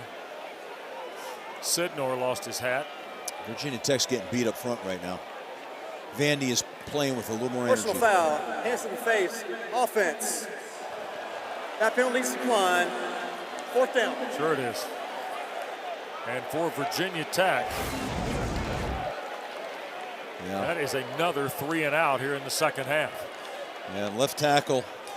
Yeah, Tomas Rimac moved from right to left, and that's sometimes, you know, you don't have the same angles. He was getting beat. He got his hand under face mask, ripped it off, and it's just not good football. Someone got beat inside as well. I mean, they're getting beat up front. They've got to anchor down here a little bit up front. You wonder here if Vandy's going to come after this punt right now. Got him in his own end zone. Christian Epling is going to handle the long snap here, but a lot of schools of thought here. You know, you got good field position, get a return, or do you go after the punt? here's a look at the third quarter. You see the 18 snaps for Vanderbilt that produced 2 touchdowns. Correction. Vanderbilt wants the penalty enforced to be half the distance to the goal. Remains 3rd down. Wow, okay. So, hold on, Clark Lee says, no, I don't want the penalty. I want to.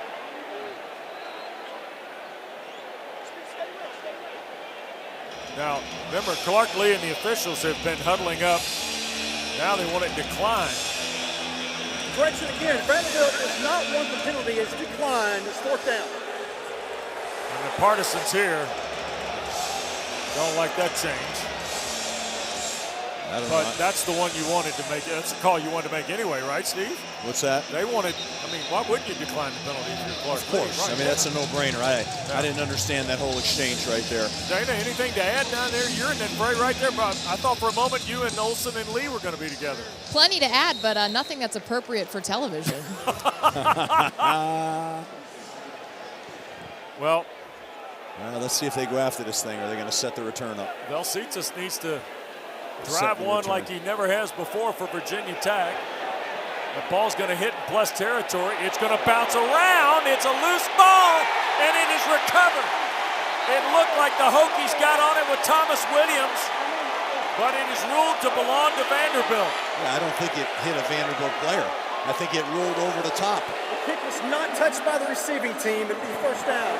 So now, the only way this can be reviewed is if it comes from upstairs. Yeah, I think this goes right. He bends over right there. Wow. Goes, oh my God. Game of inches, right? How about that? Just inches. Wow. Really headsy play there by bending down and making sure that thing came over the top of you. That's hard. Wow, great presence. Nice piece of live eye officiating as well, Steve. Commodores from their 44. 18 seconds into this 4th period. Vanderbilt has all the momentum and the lead and has held Virginia Tech to 2 3-and-outs offensively.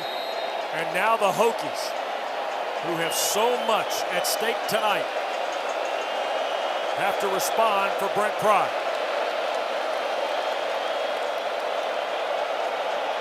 Changing the play right now.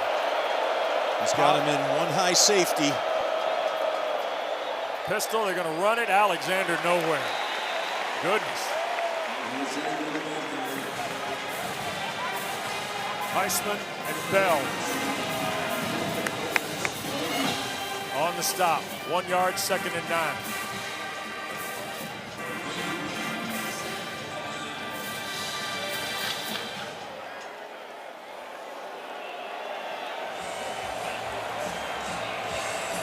Clark Lee worried about environment. Suffered through a lousy first quarter for his team. Boy, they respond here in the 3rd. And now the onus falls back on the Hokies. 2nd and 9. Pavia to throw. Looks up in the pocket, back across the middle, and broken up as it arrived. Intended for Richardson, who caught the touchdown pass. Nice job on defense here, punching this ball out. It's a little play action pass. He's got penetration, steps to the left a little bit, throws a pretty good ball, but a nice play on defense and knocking that ball out of the receiver's hands. Put him in a 3rd and long. This is a big down for Virginia Tech right now. They've got to own this down right now and get off the field here. Force him to punt. Better contain Pavia now in this pocket. Looks like they might be coming with a 3-man rush. Let's see what they do here on defense. No, they brought 4. Vanderbilt 3 for 4. Pavia Stowers the catch, first down. Eli Stowers, 3rd catch of the night, cashed the hit, but it's enough for the first down for the Commodores. He hasn't had a ton of touches, but that's a big one right there. You know, the protection's pretty good. He gets himself right in the center of the defense right here, and Pavia finds him and throws a strike. Look at this.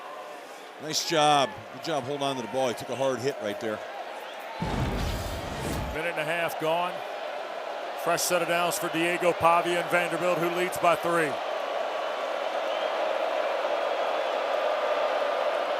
Play fake, Pavia the keep, trying to get to the left. And wrestled to the ground at the 38. It'll be a gain of 7 on first down. Short, the linebacker, has played well tonight. He and Keller both. But clock's running, and Diego Pavia is too, Steve.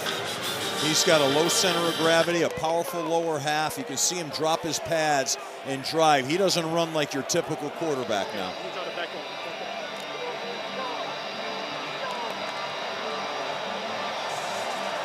So here's the 2nd down, and what amounts to about 2, a little longer than 2. Almost 3 full. Pavia, left side. He gets the first down to the 32 of Virginia Tech. So what's going on here right now? I've talked about this before. Virginia Tech's got to adjust. They're taking the end outside the tight end, and they're leaving a huge gap between the tight end and the tackle. And they're attacking that gap right now, Vanderbilt is. That time they did it with a Q run, the tailback lead, so they equate the numbers, but there's a soft spot. They've got to adjust that defense. Maybe take the end and put him on the tight end in either a head-up alignment or an inside alignment. You see 5 on the line, if you will, for Virginia Tech here on the first down play. And back inside they go, the run play for Alexander. And he'll pick up 3, perhaps to the 29. Well within the range of Brock Taylor. And a 3-point lead with 3.5 minutes gone in the final period. Sam Cephas, the first-year defensive coordinator, came over from the Arizona Cardinals, trying to get his team to see if they can get a 3rd and long situation out of this possession for Vanderbilt. Commodores have owned momentum in half 2. Here's Pavia on the keep. He'll pitch it. Near side, Richardson. First down. Pavia added the block after the pitch. Richardson gives the Commodores another 1st and 10. They're just running this little, he's reading the counter play. He's going to come down the line. Pavia's going to go get a little himself. I'm going to get a little myself. Taking his throwing shoulder and throwing it in there. He doesn't care. He is playing. 11-yard run for Richardson. I think Virginia Tech's got to create a little pressure here right now. Yeah. They're playing base defense up front and they're getting blocked right now. They've got to create some TFLs here. Red zone chance for Vanderbilt. Off the 18, straight ahead, Alexander. Touchdown, Vanderbilt. Cedric Alexander into the end zone. And the Commodores push the lead to 9 with 10 minutes to go. 3 possessions, now 3 touchdowns in this second half for Clark Lee's club. Tim Beck is attacking this defense right now. I get a lot of credit here to Tim Beck. He's attacking every soft spot of that defense with their run game and with their quarterback game right now. Really excellent play calling right now. 8 plays, 56 yards in 4.5 minutes. And Clark Lee's team moves to a 10-point advantage. Cedric Alexander Look at that A gap. He took it, got vertical, and scored. Great job.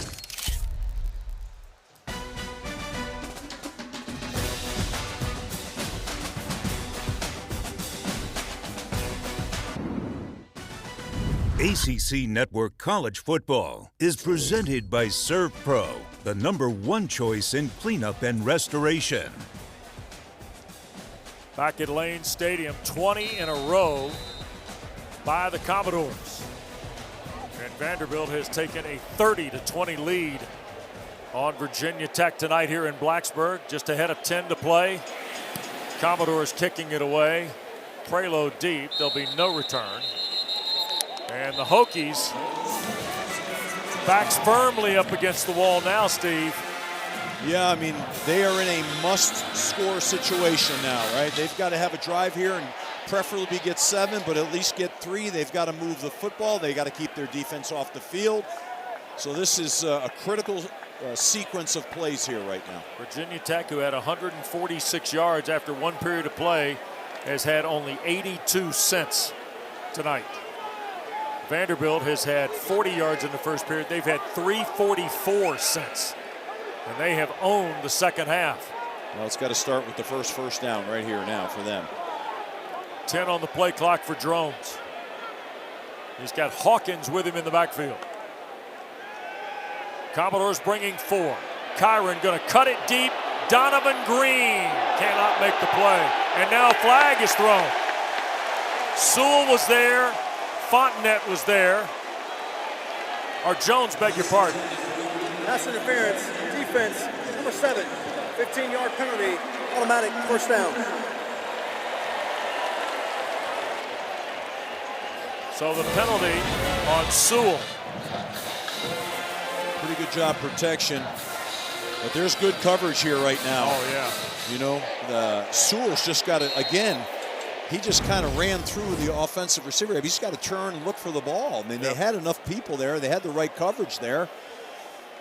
I'd like to see right now Virginia Tech establish a little continuity here. They have to run the ball a little bit here, not just take shots now. Don't panic here. Drones calls his own number, and the Commodores are there. Wow. Vanderbilt, Zaylen Wood, and Sidnor, the other defensive end. But Zaylen Wood at 280 pounds, transfer from Middle Tennessee State, has been very disruptive in the A-gap tonight, Steve. Yeah, they're knocking back the interior of this offensive line. They're not getting, Virginia Tech's not getting any movement right now. Second down and 11 on a called run for Drones. Philip Montgomery, you saw him upstairs, signaling in the plays here for Kyron Drones from the Hokie sideline as he calls them down. Play fake by Drones. Buys time to his right, got to do something, evades the pocket, tries to get to the far side, he'll be pushed down. 41-yard line, that's Patterson. And it'll be 3rd and long here. Where's 9 for the first? Where's Stewart? Where's Hawkins? Where are they right now? You know, we're getting into a game that's not their game right now. There was enough time, 10 minutes and plus to play. You just need to have a first down and get drives here. Turning this now into a drop back-a-thon. This is the 3rd possession of the second half for Virginia Tech. Their first 2 were 3 and out. They picked up a first down via penalty a moment ago. This is 3rd and 9 now with 8.5 to go. Commodores with pressure. Drones in trouble, sacked. Hurd chased him down. All the way back inside the Virginia Tech 30 to the 25.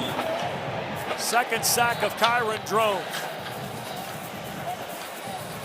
Really good job by Vandy of walking everybody up and then bailing and bringing the outside rusher and really confused the protection for Virginia Tech.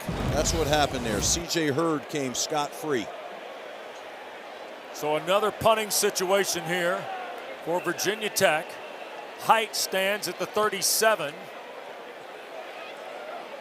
And Martell going to ask for and make a fair catch at the Vanderbilt 28-yard line. So with 7:44 to go and a 10-point Vanderbilt lead, time for tonight's Food Lion, food for thought. And it is the second half for Clark Lee's Commodores. Big play after big play tonight, both offensively and defensively in the second half.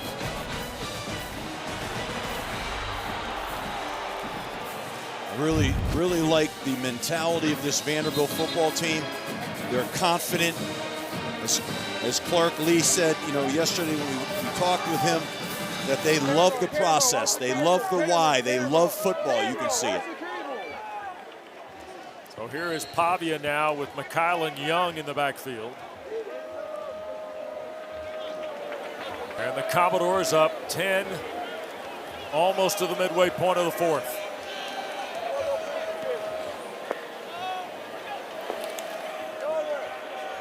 Here's the cutback, and Young sets sail into Virginia Tech territory. It is a foot race, and McKylan Young is tackled by Williams inside the 10.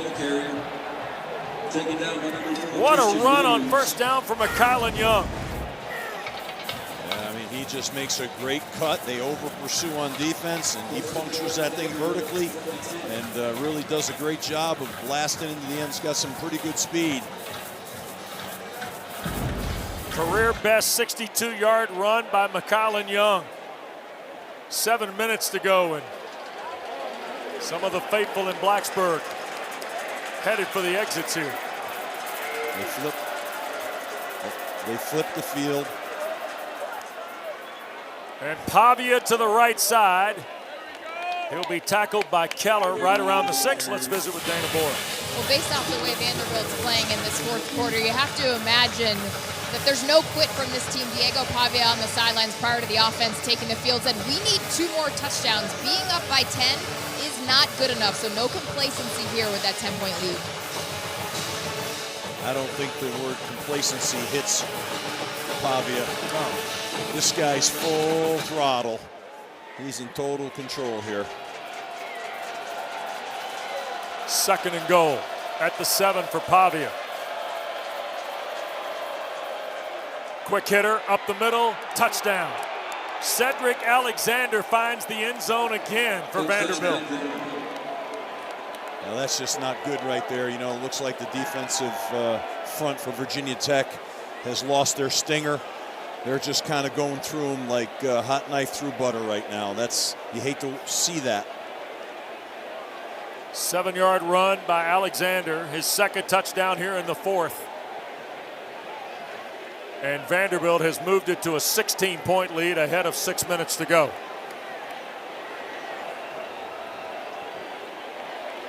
This is Taylor from Knoxville. And the kick is good. It was the big run from Young, 62 yards. And then Alexander finishes it. Young helping block. It's the same play. You're coming at him again in that C gap.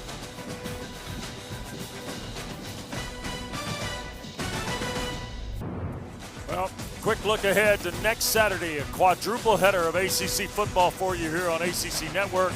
We'll be in Charlottesville at noon. The Tribe and the Wahoos. Boy, what a hard luck loss today for Tony Elliott and Raleigh. Gutty performance from NC State. Richmond, Carolina follows at 3:30 in Chapel Hill. ACC Primetime presented by ServPro will be here. ODU and Virginia Tech. Meanwhile, Dana, Coach, and I will be on the farm out in Palo Alto.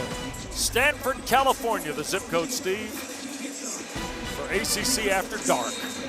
Boston College, Stanford. 10:30 Eastern time will join you from the campus. By the way, BC and Michigan State, Steve. Yeah, they're in a barn burner here going down the home stretch, tied up. And kick over the head of Prelo.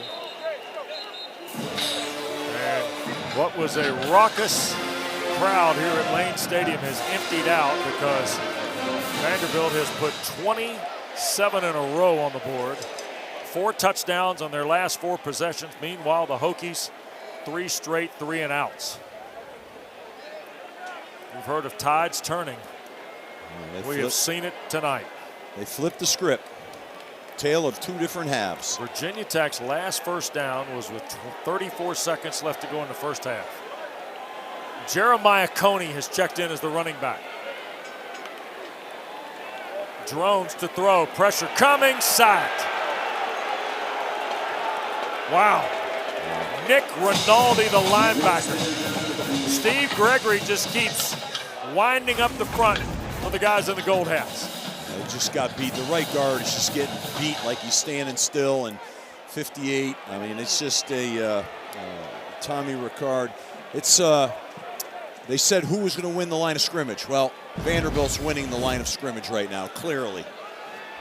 It's been happening for quite some time in the second half and in even part of the first half. Drones has almost lost 30 yards on his last 5 rushing plays. All of them sacks are taken down behind the line. Misfires to Tony there in the flat. So it'll be 3rd down and 20. This is what starts to happen. You get out of rhythm. You don't trust your protection. You're not setting your feet. Your throws are a little off.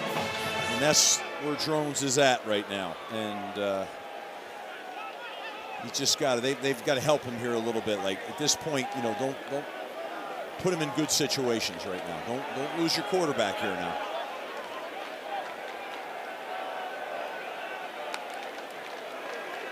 Drones off the hash mark.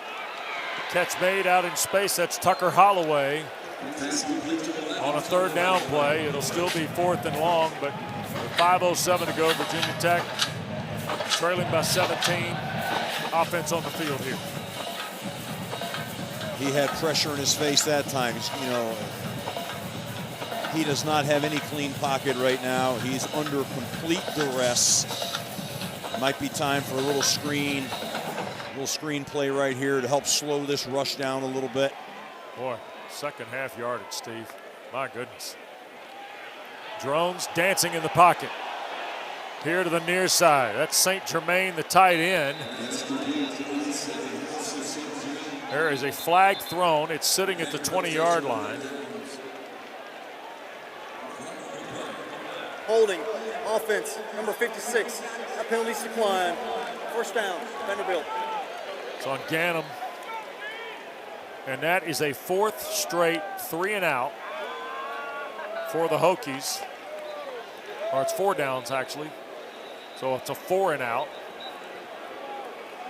Well, with 4.5 to go. And now, with 4.5 to play, Vanderbilt can operate at their leisure.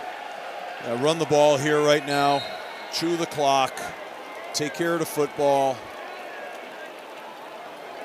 What a second half performance by Clark Lee's team, huh? Especially with the haymakers Virginia Tech threw, Steve, and the 2 turnovers Vanderbilt had. Credit to their staff, their players, and their program. They were steady in the boat. They never gave up. They had poise and confidence. Pavia, the keeper. Well, Vanderbilt is Time going out. to go from Virginia Tech.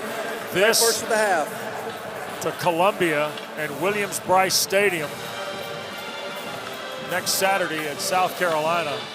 And then Georgia State and Utah State at home before going to Tuscaloosa on October the 4th.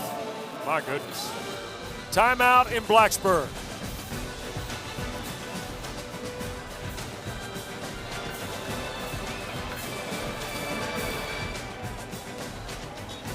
It's dominance here in the second half, and the Commodores leading by 17. 2nd down coming up. ACC Primetime Football presented by Serve Pro tonight. Diego Pavia and Vanderbilt have been impressive here in the second half, and that play was intended for Alexander. A flag is thrown on the play here, and this could be a myriad of things. Ineligible would be my guess. Yeah, you got it. Now to a receiver downfield. Offense, number 56. That penalty's declined. It's 3rd down. You know, Steve, we heard Clark Lee tell Dana at the quarter break in the first half, I think our guys will respond. That may prove to be the understatement of the night. I don't think there's any question. You know, he talked about the pillars of their program: discipline, respect, and spirit. And the spirit was energy we give and create with each other. And they are creating that energy with each other. What's changed? I asked them. The talent and the attitude. And that's on full display right now. Yeah. Kudos to Clark Lee and his program. So after the penalty, 3rd and long, Pavia to throw and a sliding catch. Boy, he got smoked by Ben Bell. There's a flag on the play. The catch was made on the back end. I believe that was the receiver downfield. Offense, number 53. 5-yard penalty. It remains 3rd down. It's Boski Barrett who hauled it in. I tell you, you don't need Pavia right now taking hits like that, okay? You don't need those RPO-type plays right now. Here's what you do. You hand the ball off, you kill the clock, you take your win, you go home and get ready for the next game, okay? Yeah. We don't need to be throwing the ball here right now. Because the next team is the one that Virginia Tech saw last Sunday. Here is Blaze Berlowitz into quarterback. And on the first snap, Lassiter out of the backfield. Marker down as he reaches the 5 and finally tackled. James L. Lassiter out of the backfield. There is no foul for defensive holding. Something play is first down. Blaze Berlowitz is the quarterback now for the Commodores. A junior from Cushing, Oklahoma. Another New Mexico State transfer who enrolled January of 24. And by my count, paperwork, this is just his 3rd career appearance. Wow. And he actually played in the Conference USA Championship game for the Aggies. Well, he's going to get a little work here right now. It'd be good for him. Yeah. I'm sure they're going to let him operate the offense for that experience. So you got Barrett and also Gillespie in the backfield, kind of an inverted wishbone. Here's Berlowitz going to the perimeter, and he'll be taken out by Michael Short. The clock continues to move toward 3 minutes to play. Well, right now, it's all about young guys getting experience, keeping players healthy. Virginia Tech, their 2nd of the half. This game. Please reset the game clock to 3:14, 3:14. So 30 seconds in length. A timeout for Brent Pry's team. Don't forget, we got Friday Night Lights, ACC football for you coming up from the JMA Wireless Dome. Colgate, Syracuse, 7 o'clock Eastern time. Pavia having a little fun there on the sideline with his coaches. Yep. Got to enjoy the wins, man. 2-hour ACC PM on a Friday, too. It's a Football Friday edition of ACC PM. That'll start and lead you up to the 7 o'clock kick with the Orange and Colgate. After the ball game, Diego Pavia scheduled to visit with Dana Boyle. And he's clearly been the energizer, Steve. Sometimes it only takes a guy, right? Especially at that position. That guy's like high tide, man. He can lift up all the boats, come up with high tide. He's a special one. They got him one. But, you know, don't want to take anything away from the rest of this football team. This football team has got resolve and toughness, and their coaching staff has it. I mean, it's fun to watch. Pavia 254 yards tonight, helping lead Vanderbilt to what is a 17-point lead, but Berlowitz trying to add to it. And he broke away from Bell. Now to the perimeter goes Berlowitz, and out of bounds with 3:07 to play. It'll be 3rd and goal. Bell shoved him out. Showed a little strength, a little toughness right there. Breaking tackles, 1. Breaking tackles, 2. Running hard. And the last timeout for Virginia Tech called there. Well, the Hokies have Old Dominion. This is the best clock management he's had all season. And then Wofford coming up here in Blacksburg. And Steve, at 0-2, this is not the beginning of any start Virginia Tech, that anybody was looking for here following Virginia Tech. But now the card's been dealt, and Brent Pry's team will have to respond. this is the danger of having this kind of opening games, right? Yeah. You play a tough game against South Carolina, okay. Now you come back and you play another tough game against Vanderbilt. You don't. Most teams have a traditionally either open up and graduate their schedule, or they have a tough game, come back with an easy game. Now you've got momentum working against you. Now you've got the fan base working against you, and everybody feels that. It just gets really hard, like, you know, you're walking in cement shoes, you know. Now you earn your money as a coach. You got to go in that locker room. You got to be able to have a plan, some positivity with that plan.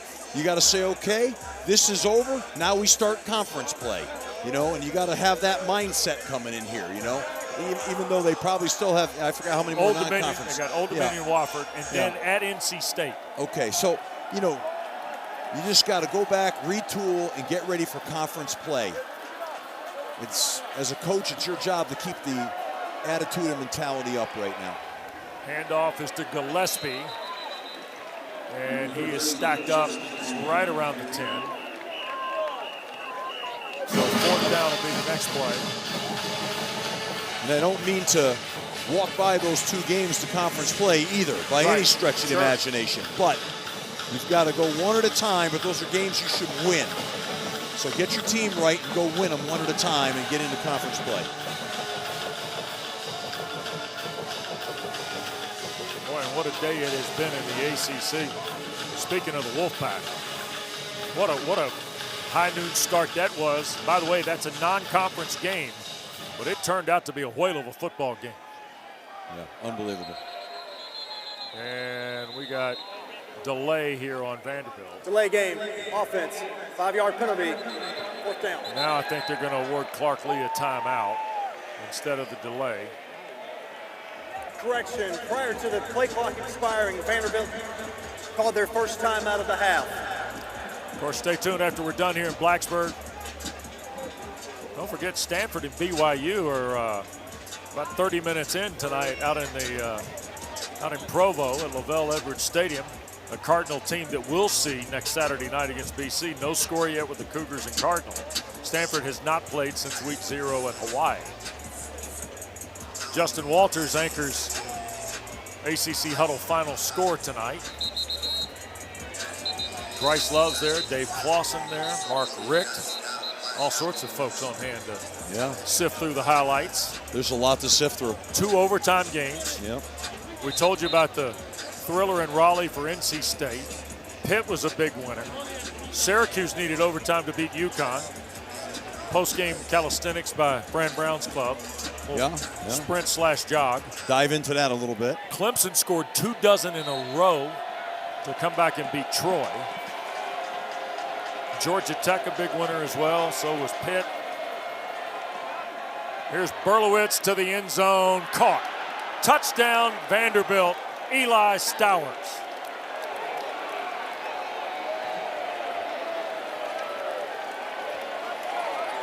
Five possessions, 5 touchdowns for the Commodores here in the second half. Well, they're letting this young quarterback play and get some experience. I understand that. Sometimes I hate watching that personally, you know, but I understand the mentality of it. But Berlowitz, the touchdown pass. And here is Taylor for the point. And that is 34 in a row by the Commodores. And Eli Stowers, who was Vanderbilt's first team All-SEC offensive player a year ago, Steve, in 11 years. Wow. At a tight end spot. Well, he's got a bright future ahead of him. Oh, boy, does he ever. He's a tremendous athlete. He's got great skill set, hands, change of direction, size. And, you know, they've got him ranked right now. Look at as Matt 26 Miller. Prospects in the NFL, #1. Yep. Matt Miller at the top of the card is Eli Stowers from Denton, Texas. His coach told you earlier in the game, who had a circuitous journey from quarterback to tight end because he went from A&M to New Mexico State and lost out on the quarterback job to Diego Pavi, who's now become his buddy. right? Go back to that haul from New Mexico State, coaches and players, quite a haul. Yep. Huh? That decision. And it started with hiring Tim Beck. It didn't start with Pavia. And you look at, we showed you Pavia earlier, Eli Stowers. Dazio had him in College Station. And, hey, man, you need to be a tight end, not a cube. Well, didn't work out in the quarterback battle. Ended up in Las Cruces. Quarterback, then tight end. Then, you know what? Punch my ticket to Music City. I want to play on West End Avenue. I want to go over there and hang out at the Country Music Hall of Fame. Theo Vaughn showing up in the end zone at games. And now he's the #1 tight end on Matt Miller's list. Guys' journeys are always really cool to follow and listen to. You never know. Pop Watson, the winner at quarterback in the Commonwealth Cup game against Virginia, runs into a wall after about a 5-yard gain. He might have wanted to upcut that a little bit. He ran himself right into that tackle. Yep. Jalen Ruth, the tackle for the Commodores. This is the 2-minute timeout. And there is the 2-minute timeout. We'll step aside. Commodores are headed to 2-0 with a trip to Columbia on the docket.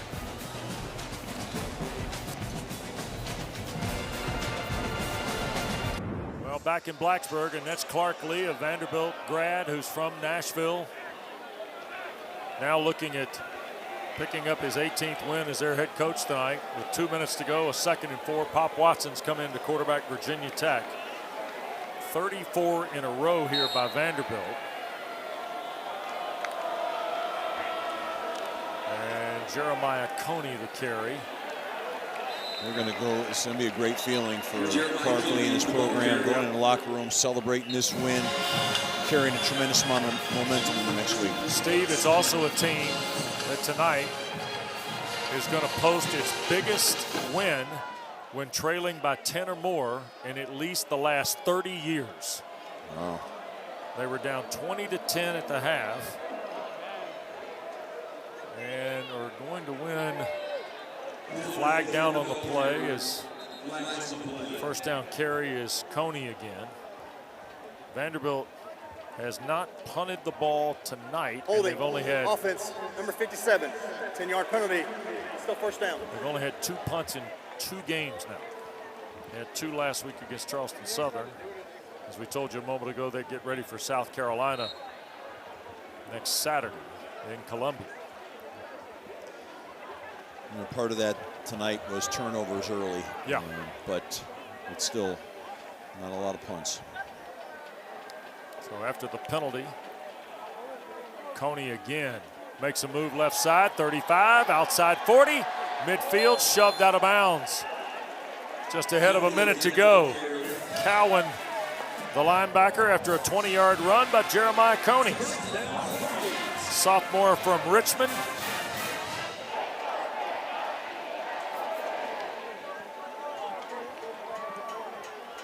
And 1st and 10 it is at the Hokie 46-yard line.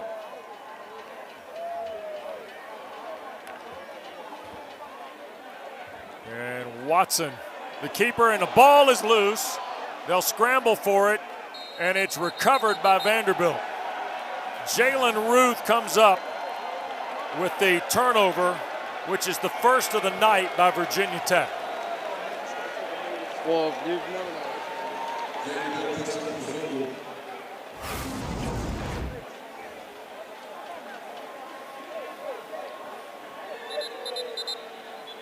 So Watson just lost the handle on it.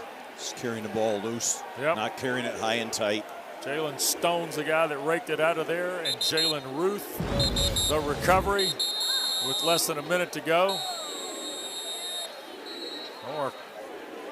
Our ACC Network research folks, largest win after trailing by 10 or more in at least the last 80 seasons. Wow. Well, let's take a knee here and I don't think this get is back in that locker room. Headsets come off for Clark Lee. Vanderbilt's going to go to 2-0. Commodores are headed to Columbia. Virginia Tech now at 0-2. Gets Old Dominion and then Wofford before visiting Raleigh and ACC play with NC State. Yeah, you may have seen a cowboy hat and a guitar. That's kind of the Vanderbilt turnover chain, if you will. That's cool. Yeah, appropriate. So Diego Pavia tonight, 193 yards of passing on 12 of 18 and 2 scores. And he had 61 yards of rushing on 11 carries tonight. Nice night's work. And the Commodores post 34 straight to win 44-20 tonight at Lane Stadium in Blacksburg. A lot of respect for Clark Lee and Brent Pry. And on they march in this 2025 campaign. Diego Pavia, we hope, is going to get a word with Dana. And Vanderbilt will head back to Music City tonight. And the Hokies go to work knowing that Old Dominion, Brent Pry's buddy Ricky Ronnie, brings the Monarchs in here next Saturday. That's our primetime game next Saturday night, presented by Serve Pro. Coach and Dana now will be in Stanford, the Cardinal and Boston College, as conference play begins for both those schools next Saturday night. Quick look at Pavia's resume tonight, Steve, and you talked about his toughness, and he had to live with some mental toughness and then some physical toughness tonight. Yeah, he had some adversity. He had to overcome it. Made that nice throw right there, and then of course he takes off running the football. Just took back momentum from Virginia Tech and put the team on his back and led him to an unbelievable second half and drove this thing. Boy, sure did. A whale of a night for Pavia. And the Commodores with this 24-point victory, 44-20.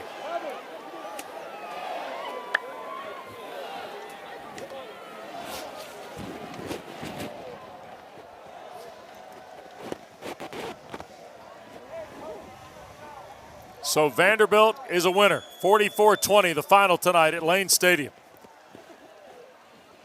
Thanks to our producer, Ben Ward, our director, Drew Shavi. For Steve Adazio, Dana Boyle, Wes Durham, thanks so much for being a part of ACC Network Primetime Football, presented by Serve Pro. Justin Walters and ACC Huddle final score starts right now.